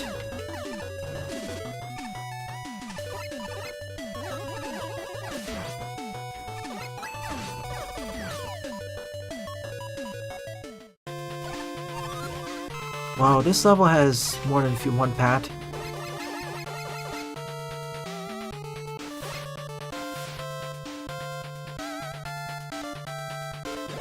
Cool, and I missed damn tank. Beautiful.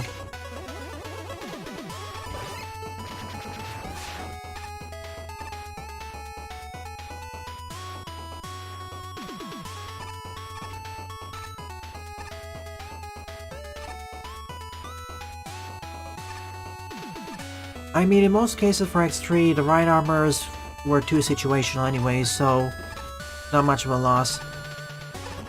X3 I didn't used to like, but I've been growing more fond of it. Although if you do want to play X3, please play the Zero Project hack. Or the Project Zero hack, whatever it's called. It makes the game better and rebalances it. Whoa. Why is the fire lagging?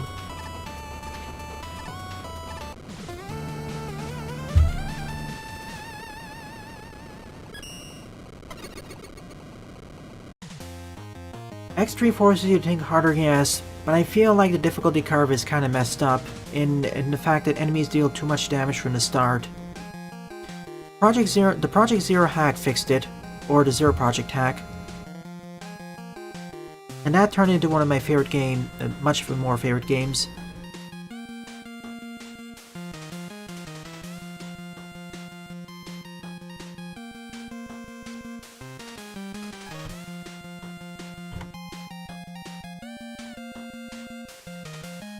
X8's story, I do have issues with it as well, but it certainly did a better job than 6 and 7.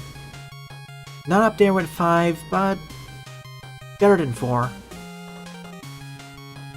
Then again, you know how I think about the X storyline. Outside the command mission.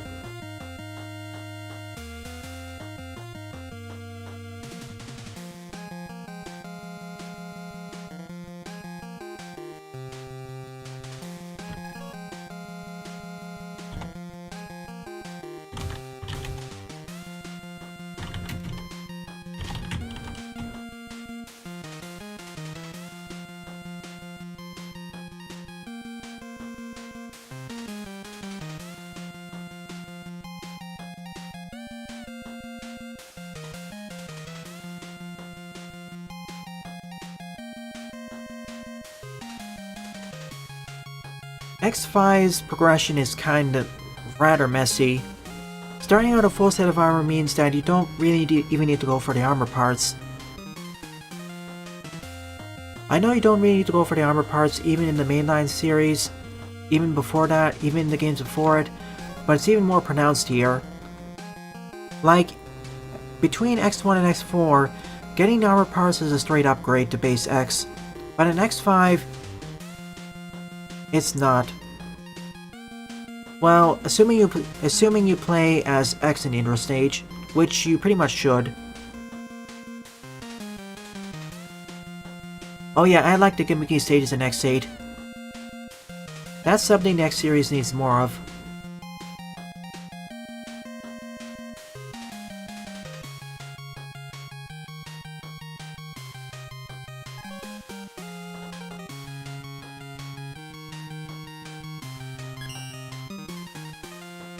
Okay. 17th up is Intro Stage, Wily Island Ruins, MMER by excuse me. 17th up is Intro Stage, Wily Island Ruins, MMER by Cowleb, 24 plays, score of 1.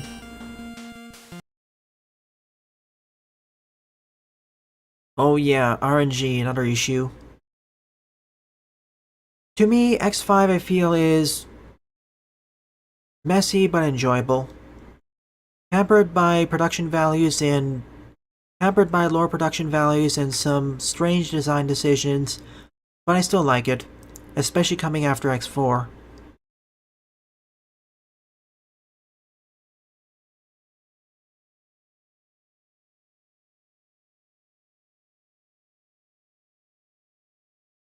Good job, Minobi. Back on the Notor Orbital Bullet, yeah, it is pretty exciting. It's hard, but mostly fair. Before I get back to the game on Wednesday evening, I will do some off-screen grinding.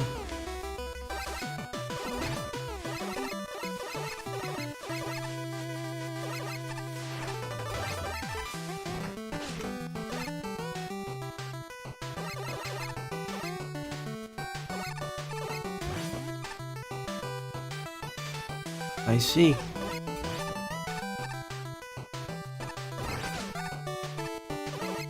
One of the better intro stages, I'd say. I say that, but this... not quite as easy as I thought it'd be. It's already kind of assuming you understand the mechanics fast. X8 I feel is more polished than X5 and less messy, but it has its own share of issues. Still recommend trying it out at the very least.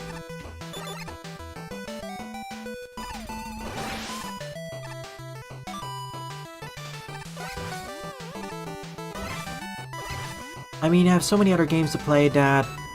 why would I go back to X6?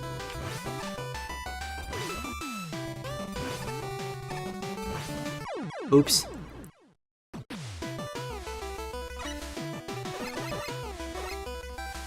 It is a bit more difficult than their usual roguelite, but unlike many other roguelites, it's entirely fair. Pretty much everything telegraphs itself. The main difficulty is you have to react to 8 different telegraphs at the same time. Basically, the game tries overloading you instead of just sneaking up on you. You still need quick reactions, yes, but it's a different kind of reaction.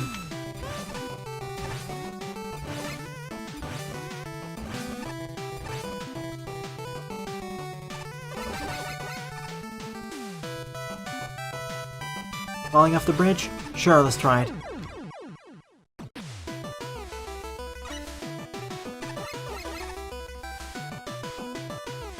Favorite game I played this year? Sammy Roll or Eterna Noctis. And well, Deep Rock Galactic.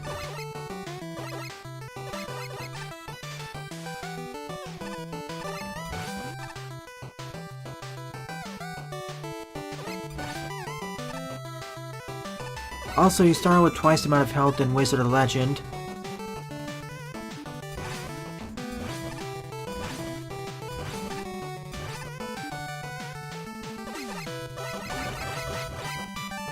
Falling platform bridge. This one, okay. That was my fault because that was not a falling bridge. Into the moat.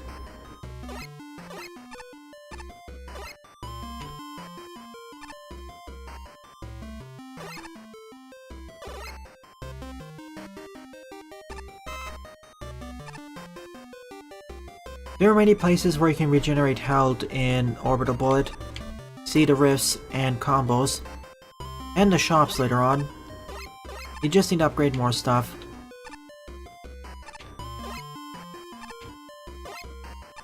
And the game actually forces you to use different weapons.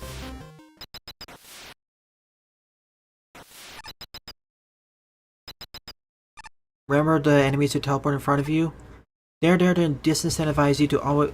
They're there to disincentivize you from always using explosive weapons. Ah, what happened to all the enemies? Ah, there you are. It's a lone fish.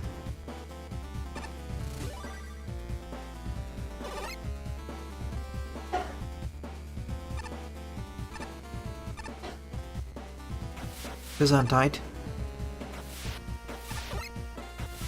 This kind of feels easier than the upper route. There's only 2 enemies and only one of them is a real hazard to you. I would like a checkpoint, however.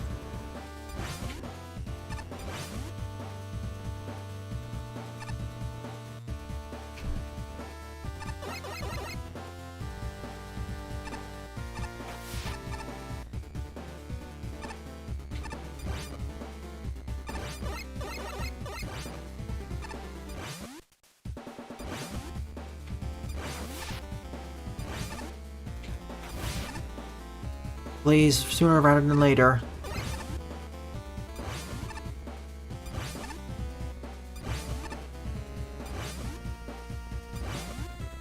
Let me guess, that's the other reason why this is the harder route. Lack of checkpoints. Okay. Slide, get on this block, slide again, then jump.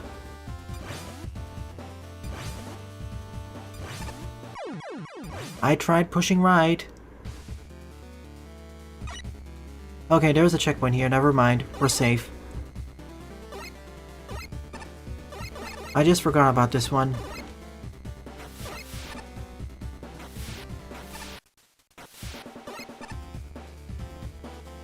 Yeah, my mind blanked on this checkpoint placement. Sorry about that.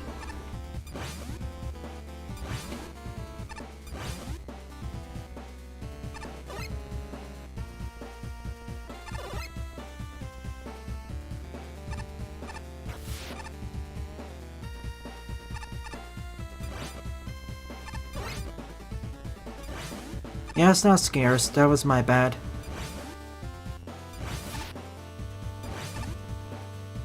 I just forgot about that one.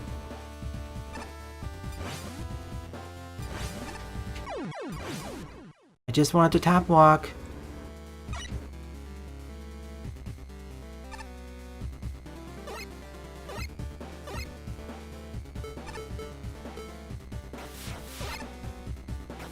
Now that's actually a legitimate challenge.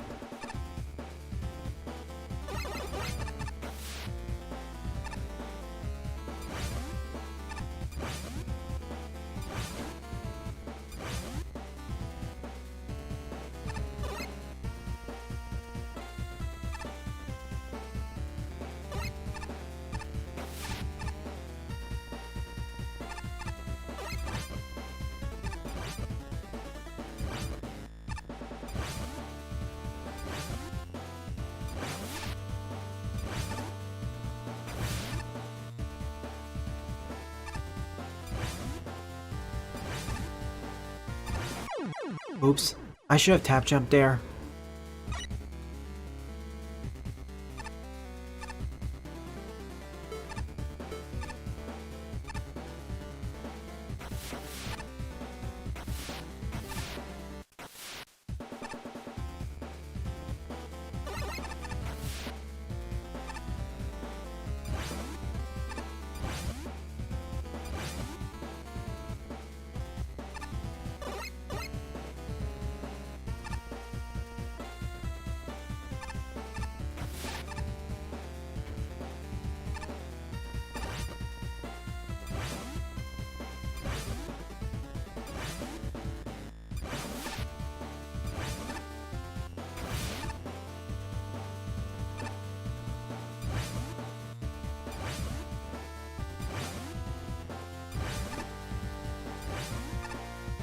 There we go.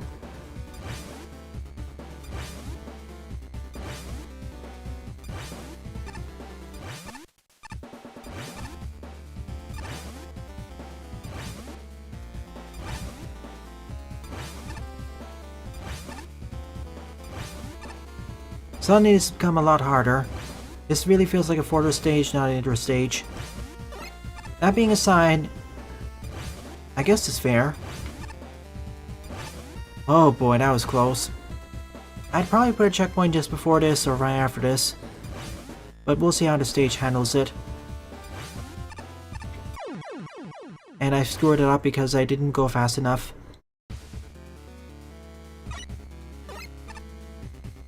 I mean, typically, hard to very hard stages submitted to Mega Man Maker tend to get down votes, or not as many up votes. People tend to prefer easy to normal difficulty stages, unless there's something really special about your difficult stage. When I say special, I mean stuff like glitches and whatnot. Gotcha. I guess my main issue here is with the labeling. This is labeled as being an intro stage. It feels more like a border stage.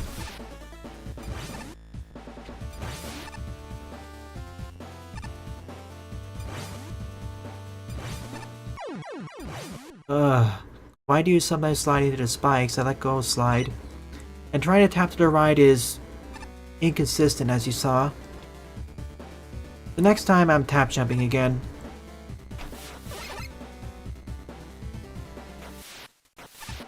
I mean, Aeon Drive is fun and all, but I like Sammy over this.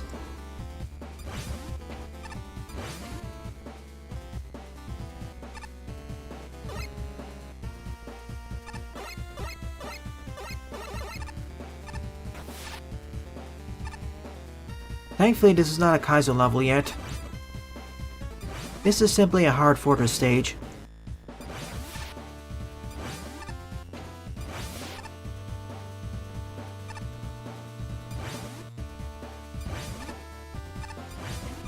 Okay, that was the hard part.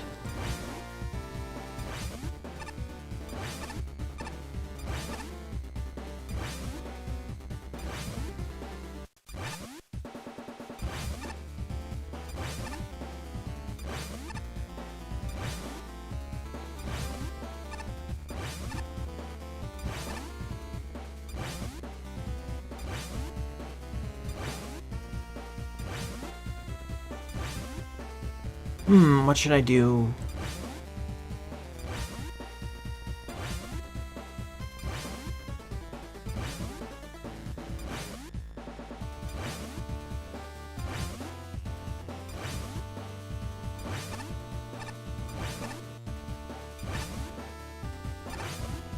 There we go.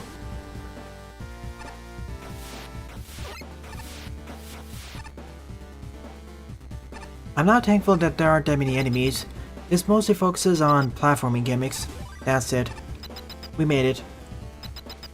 Yeah, many of our levels, Cowleb, before were a bit too easy. Or way too easy.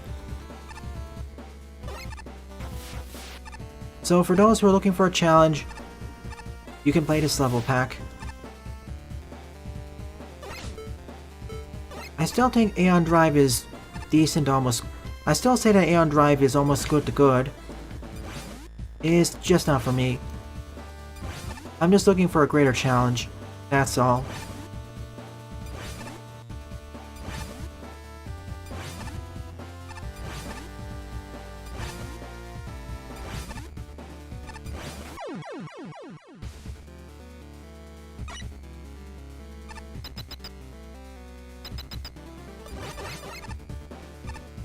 I think I have Code Vein.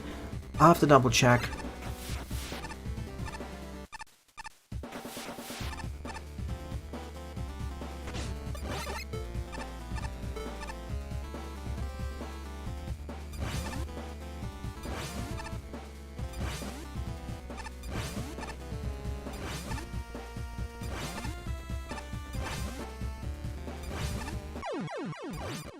Thank you, Spikes.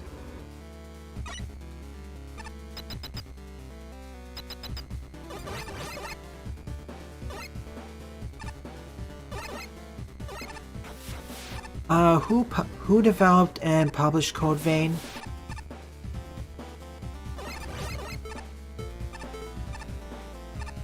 Oh, how I wish I had the skull barrier for this.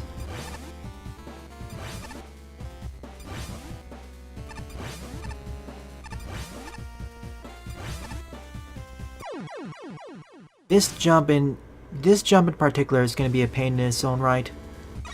Unless I time it to be run right over red.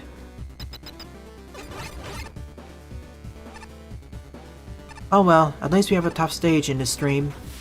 I was waiting for these to show up.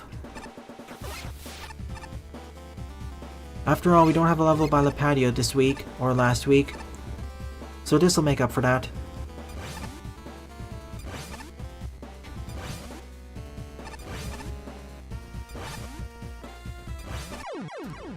Try jumping.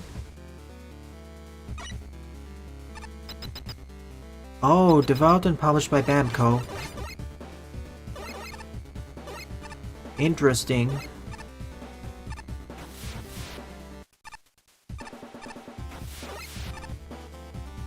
And Code Vein's also Souls-like, right? Soulsborne-like.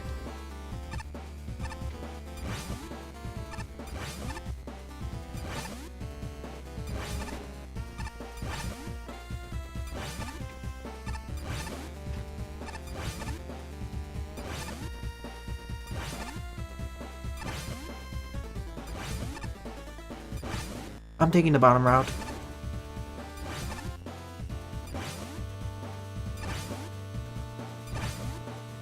The upper route is for more pro players. Gonna have to be fast for this one.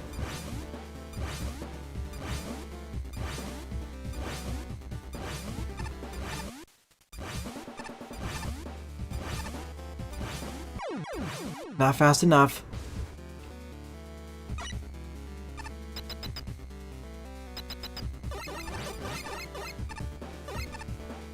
Is that the one with two different storylines? Two different primary characters?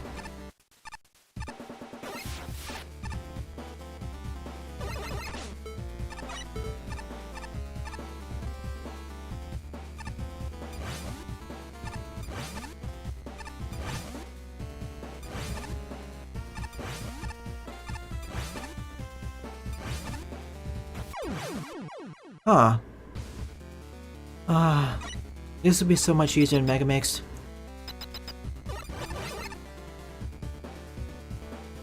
I'm trying to remember which game that is.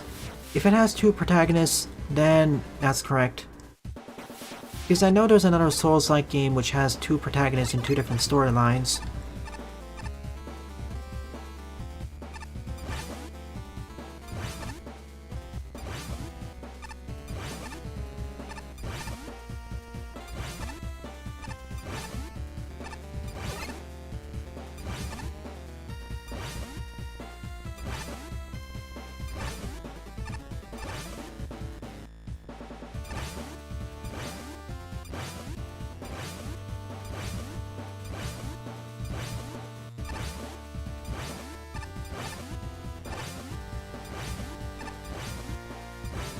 There we go. We made it. Wow, I spent over 15 minutes on this stage. I'd only recommend it to people who are already somewhat skilled at the game. Or just take the regular route. That works too.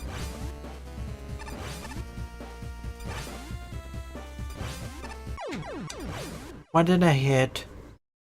Oh, of course, spike hitboxes. It always feels like they're more generous here. Against the player, I mean. This is the point in the stage where I wish there was one more checkpoint in between.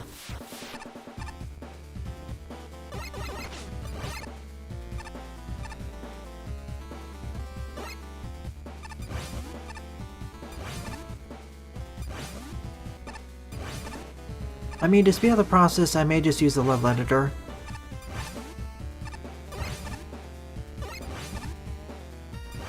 Last section, thank you. I sure hope the other stages in this pack focus on different challenges.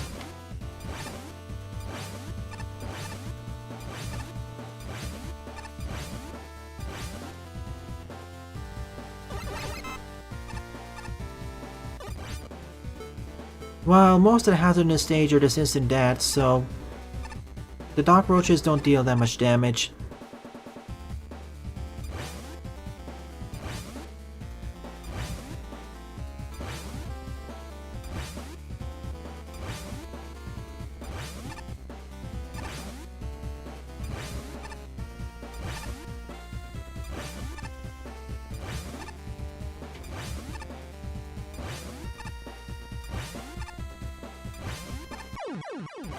Again, game, I let go. Why do you keep going? Ugh. Of course, the engine always is a bit of a problem. When you play with levels that require more precision, its issues become more apparent.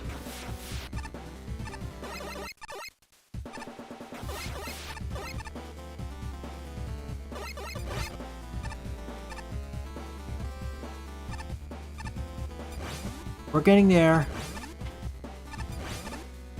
I can assure you. This is what I meant by earlier of how this would be better in the Megamix engine. When I stop, I stop.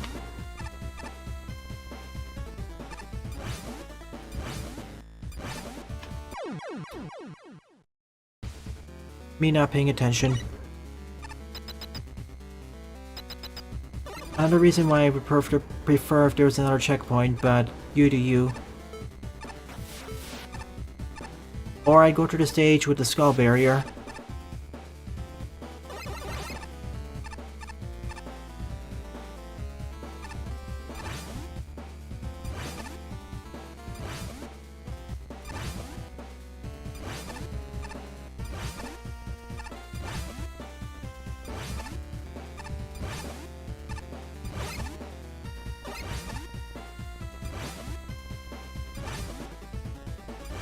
Not to me, Slash.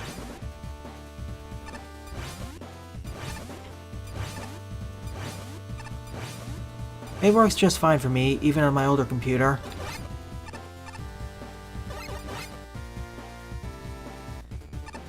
I mean, I can do this, as you can see. I can get back here no sweat without taking damage. It's just for the sake of time.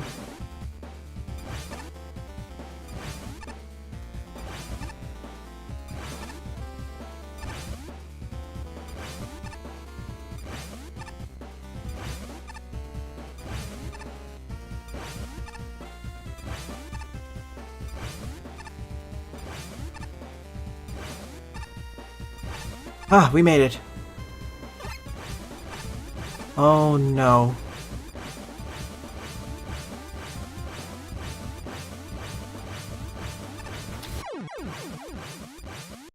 Yeah, putting it right after that. I'm gonna like this stage more, but please put a checkpoint after that. When your stage focuses that heavily on instant death, you really should have more checkpoints to compensate for it, even on this separate route. I'm okay with the current level checkpoints before that point, but after that point, please just put one.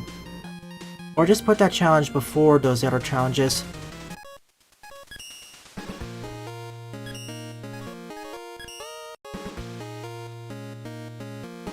The general difficulty. See, I don't mind the placement of any of those objects. What I do mind is how much time it takes to get back there, I guess.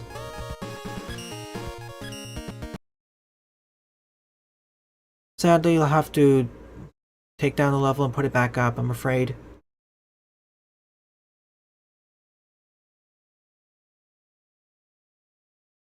Well, that too, but...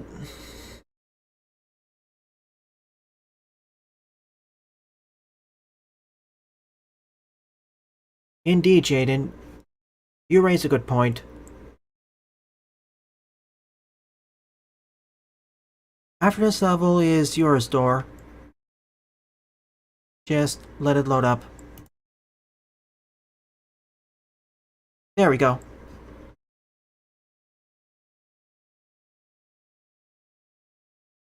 And this was the other route. Let's take a quick look at it before I finish the stage normally. Or you know what? I'll do that route right after this one.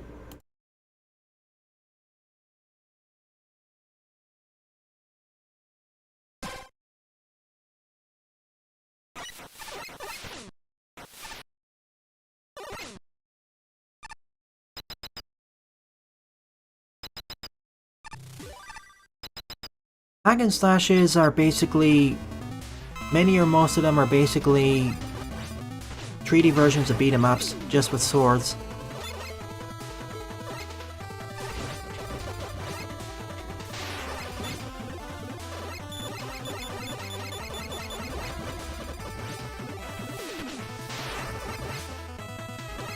Well, if it's that early into the level pack, deleting and re-uploading it isn't too bad.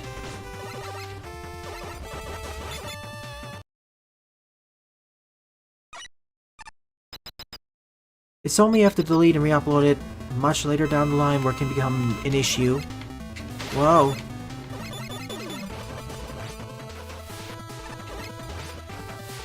Hack and slash games still do exist, but right now, they're usually tied with another genre. Or are so advanced that they don't really count as hack and slashes, I guess.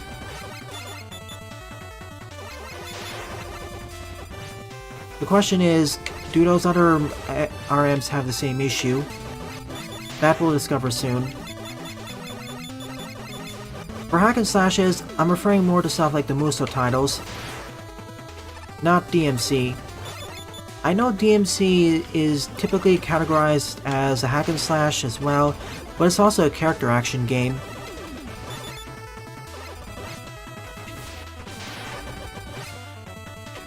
It's not brain dead. It's not brain dead easy. Alright, that's one route done. Oh yeah, or GOW clones, yeah. If you don't play them on hard mode. Because the DMC games had some sort of stylish flair to them, I'd say. Alright, let's try the normal route now.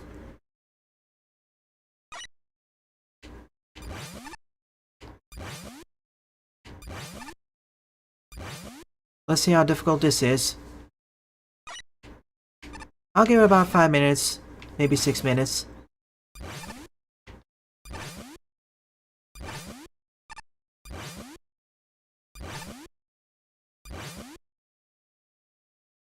And it's still not easy.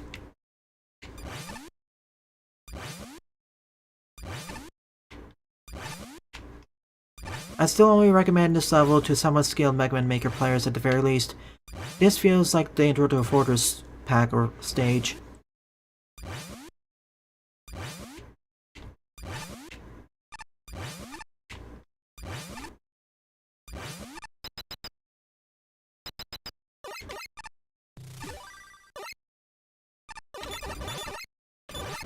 Oh yes, the main reason why the Muso games are so popular.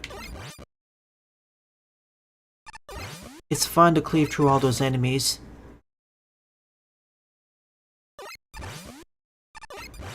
Okay, this is different. We triggered them.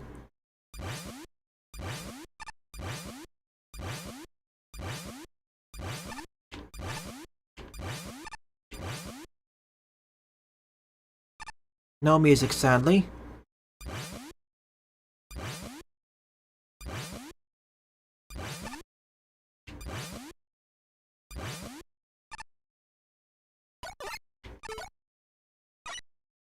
Neat. Unlike the other route, we're actually forced to use Rush Coil.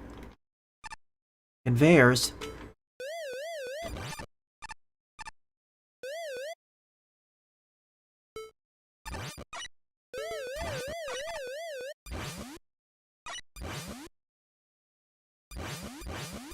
Oh boy, it's like that other challenge.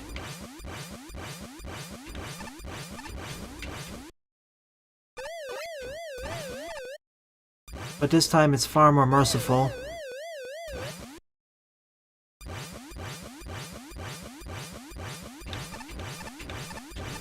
You have to keep jumping it across.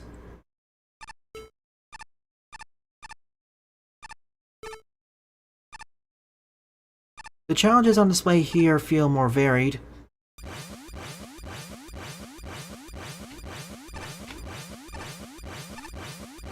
Oh boy.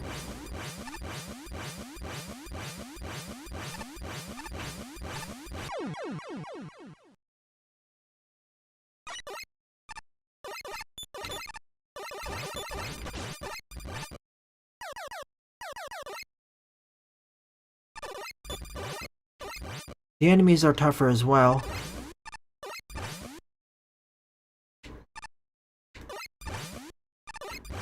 Oh, the 30XX one? Let me see if I can fix that. Because it should be playing there, I guess. And I am getting close to the end, by the way.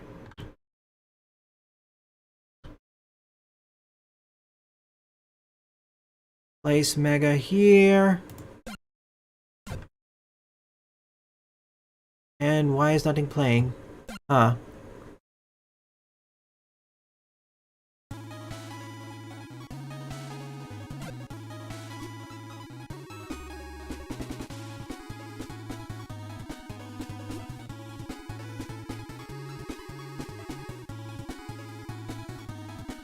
Where do I change the music?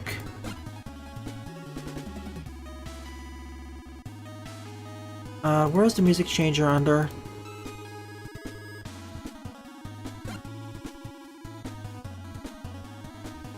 There it is.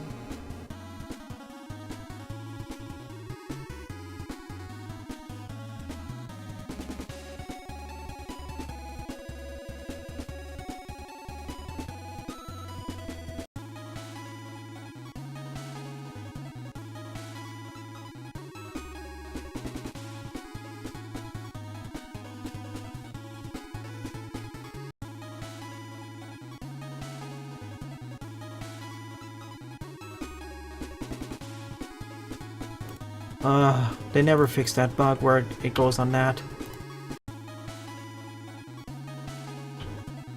Okay, let's try it. Let's do it.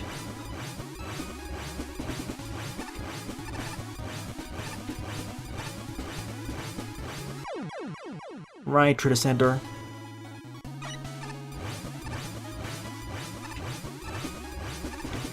Ah.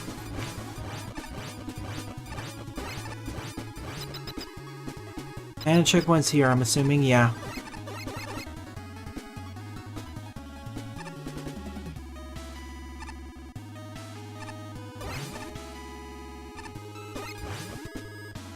This is slightly easier than the first one. Not by much, though.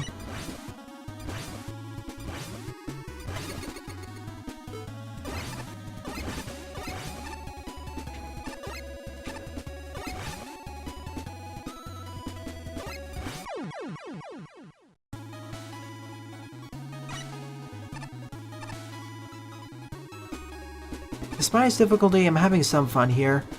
It's designed for a more skilled audience, that's all. I'm not gonna downvote a stage for being hard.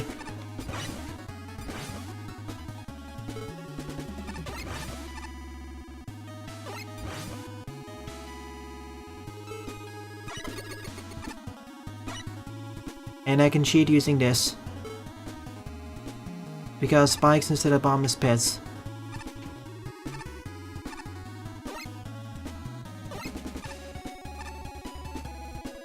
It worked better with the first round, but with the second...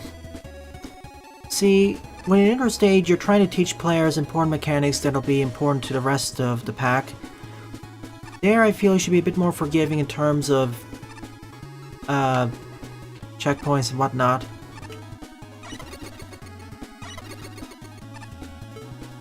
But in the actual RM stages, you can be less forgiving.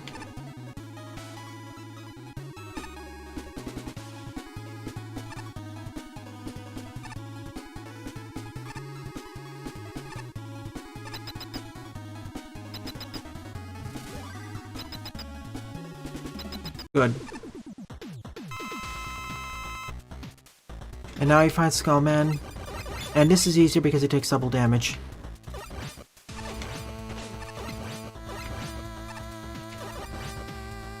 I'm not Mega Marino after all. I still give the stage a thumbs up if there's 1 or 2 more checkpoints added to the bottom route. And maybe 1 to the upper route.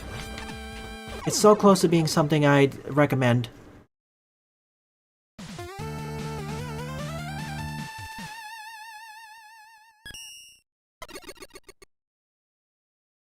Still, I applaud it. I give you a thumbs up. You may want to inform players that the lower route is the more difficult one, however, so players don't rage quit.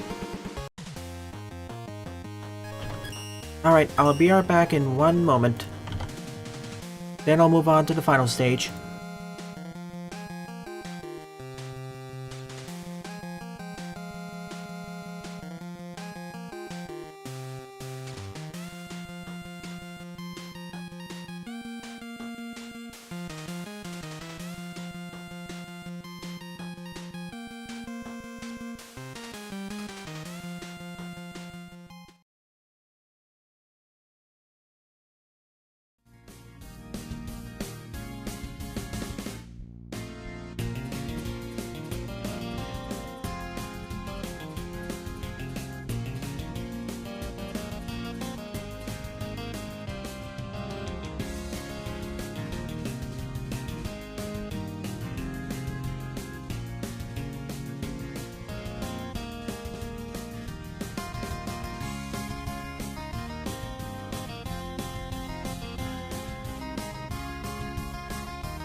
Welcome back, everyone.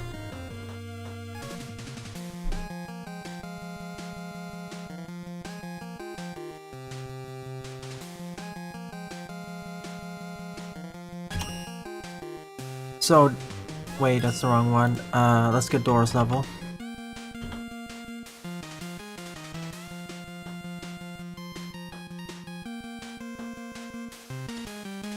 Oh, I already covered that level, Dor. That was the 9th one I covered. Oops.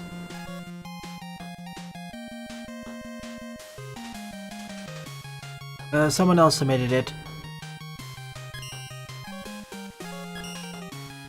Let's play something else then.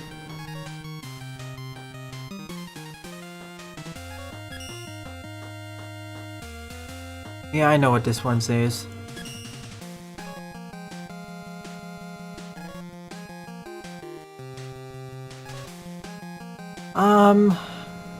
I guess it was okay.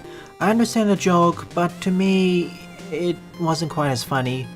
I was more expecting something crazier to happen, like going through half the stage and then it blowing up and falling directly into the boss arena or something.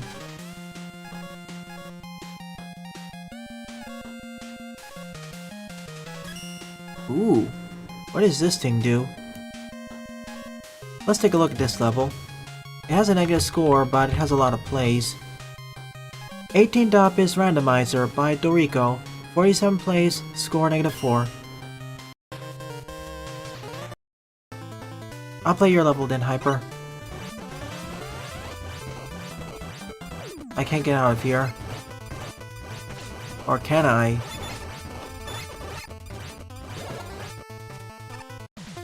GG.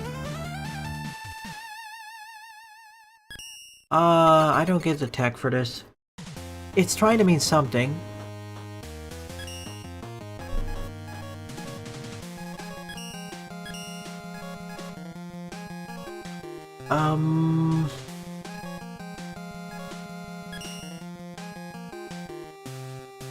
It was trying to do something up there, but I don't know what. Alright, I'll play a few other levels before Hyper gets his up. 19th up is Heated Holloww by a random bird. 59 plays, score of 18.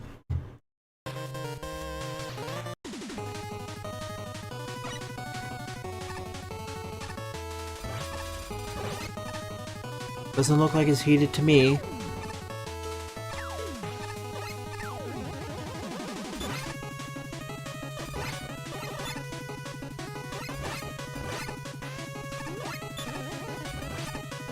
Oof. Not cool, Sylveon. Thank you, Cowleb. I'll play it for one of the pre-recorded streams that will be coming up in the oncoming weeks.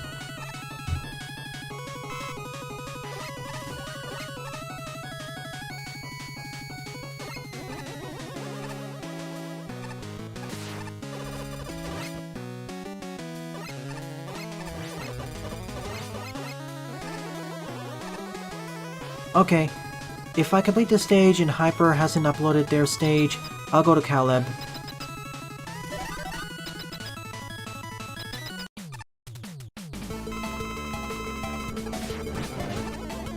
I just don't like making jokes at the expense of kids.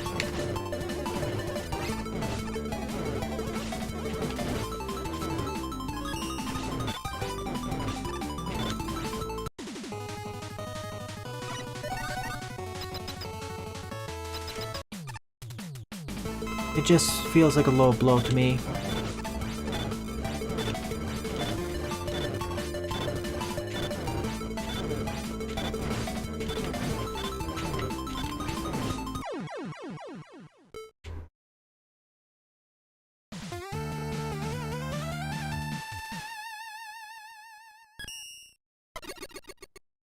Please do.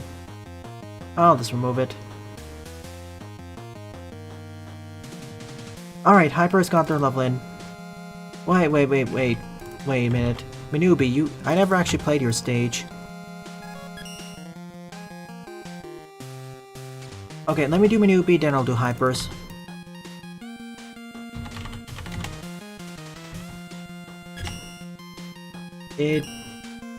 Huh? Wait. Why doesn't it exist?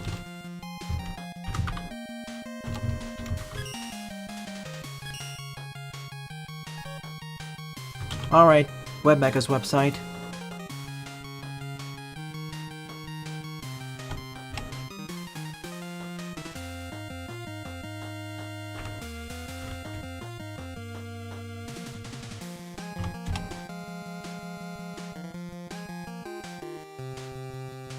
Let me see by your username.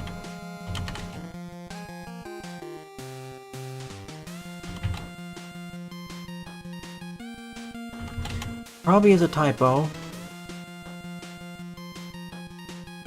I know I played a level by Minobi last week, so let me go back off that and see what's happening.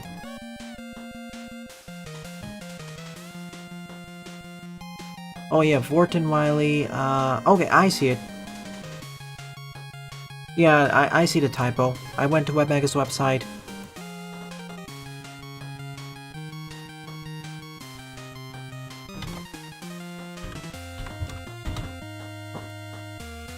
Right then, Minobi's leveled, then Hyper's, then we're moving on to art. I'm already pushing the stream a bit longer than what I would usually do, far longer, just for the sake of it being the last one for 5 weeks. Okay, this works.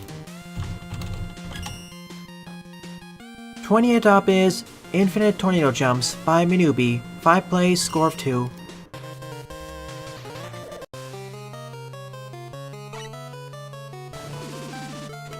In order to have the infinite jumps, make sure to swap just before it finishes. If you try using it again after it finishes, you can't. You have to hit solid ground first. This is just to show the concept. And this comes in really handy with a lot of stages. I know it's not a level in its own right, it's just to show the concept. So the 21st and final level of the stream is Megaman Chaotic Nature Intro by Hyper Megaman. Just uploaded, so 0 on everything else.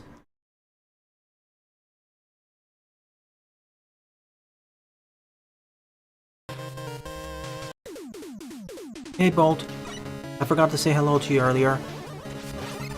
Potential start to a level pack. Kind of rushed in terms of graphics, but to be expected. So I won't be too harsh on that. Kind of plain for an intro, just plunky enemies like that. Typically for intro stages, I'd prefer if there's more variation in the terrain. Also you missed one of the blocks there.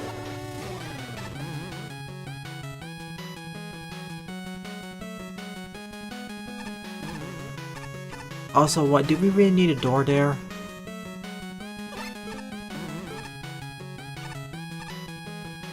Punch through, punch through, punch through.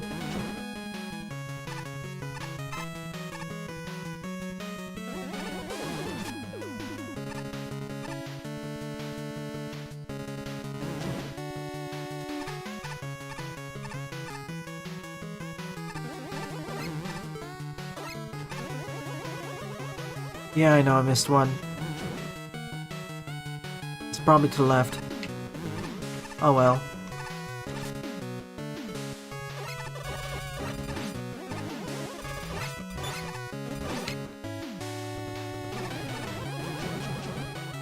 I would also like more variation on this challenge. We've seen this already 3 times. Well, that's one variation. Whoops. You said there was a secret here. But how do I reach it? Oh, I get it. Sneaky.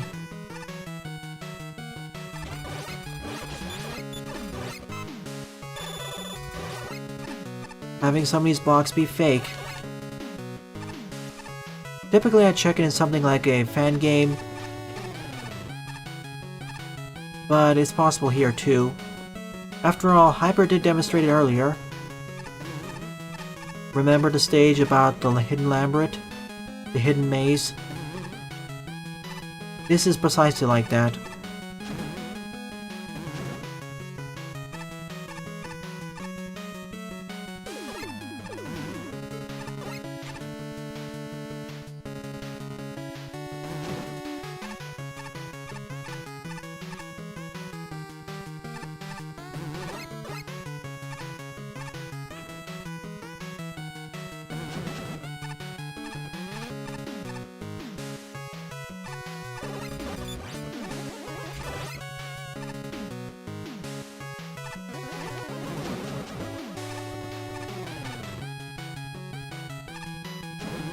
Wait a second so we don't get crushed. That one just flies into the heavens. As an intro stage, this is just super bland. What happened to the key? Okay. For a moment there, the key vanished.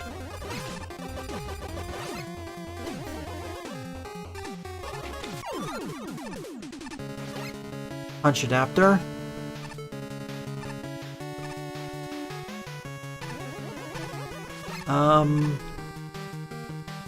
It just feels like there's a bit too many. There are a few too many empty screens and repetitive stuff.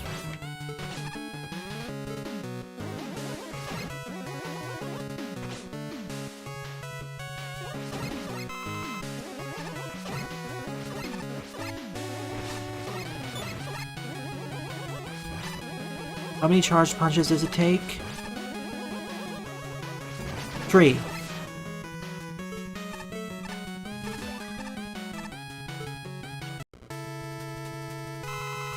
It's you again.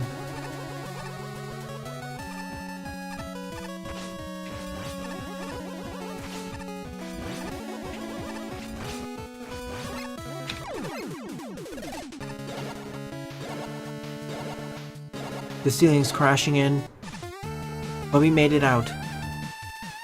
A rather bland and forgettable intro stage. Even Cowleb's was better.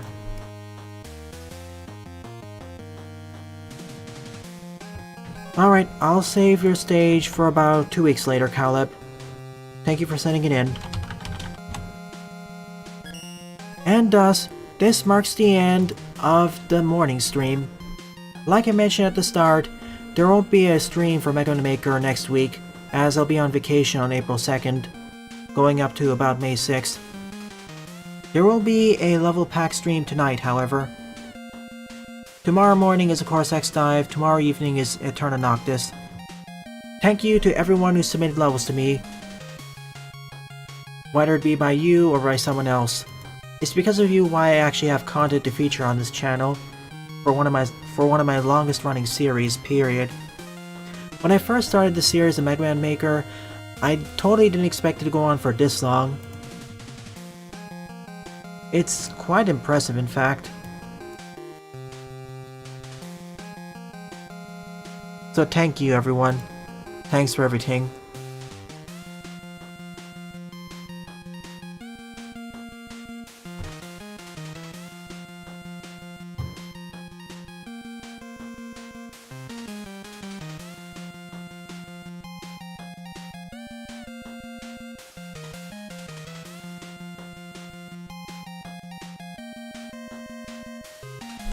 I'll list what my favorite levels are later on.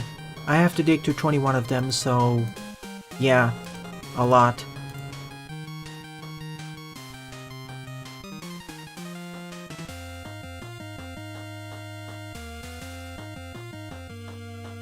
I know. At least I didn't ask a question.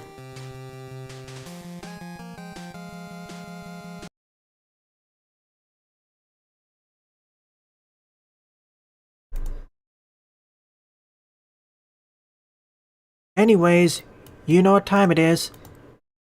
It is time. Anyways, it is time for the art showcase. Anyways, it is time for the art showcase. Anyways, it is time for the art showcase.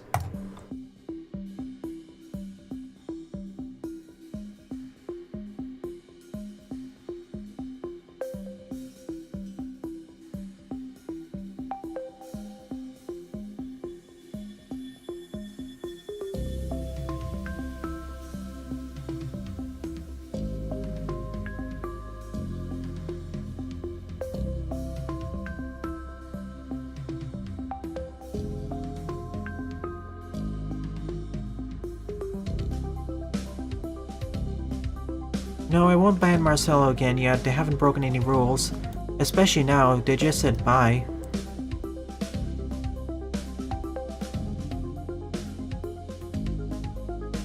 Primal.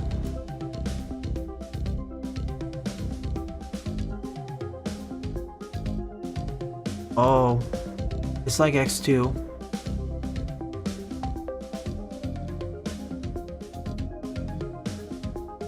Preserve water. I know all of you wanted to play Revolution Remix, but the game will be done when it's done, so please be patient. We don't want another Rush fan game. This times 100.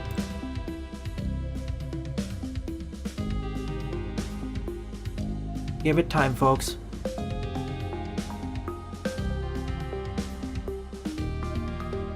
Play something else if you need something. It certainly does.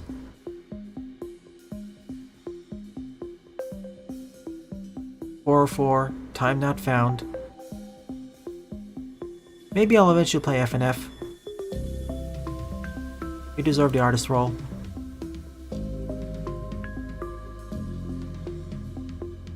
Robotnik Eyes. This can be an emote in its own right. Oh yeah, also 2 zeros. This wouldn't be out of place in Kirby. Nice.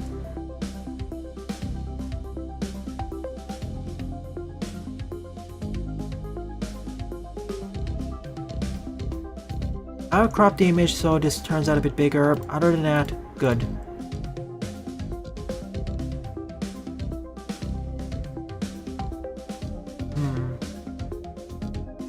With better shading.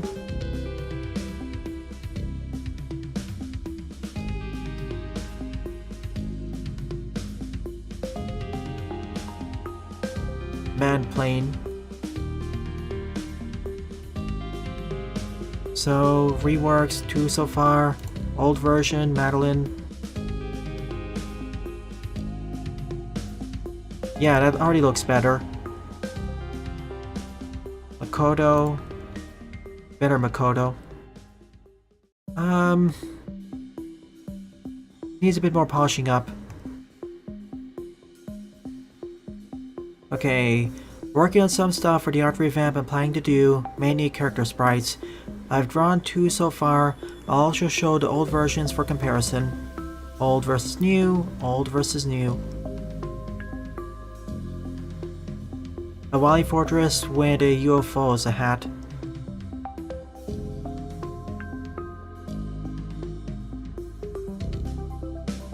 Alrighty then, this marks the end of the art showcase. Thank you to everyone who submitted art to me. In fact, thank you to everyone who submitted a level to me, art to me, or just participated in the chat, either live or in post. It's because of your continued support why I continue to produce content for the channel.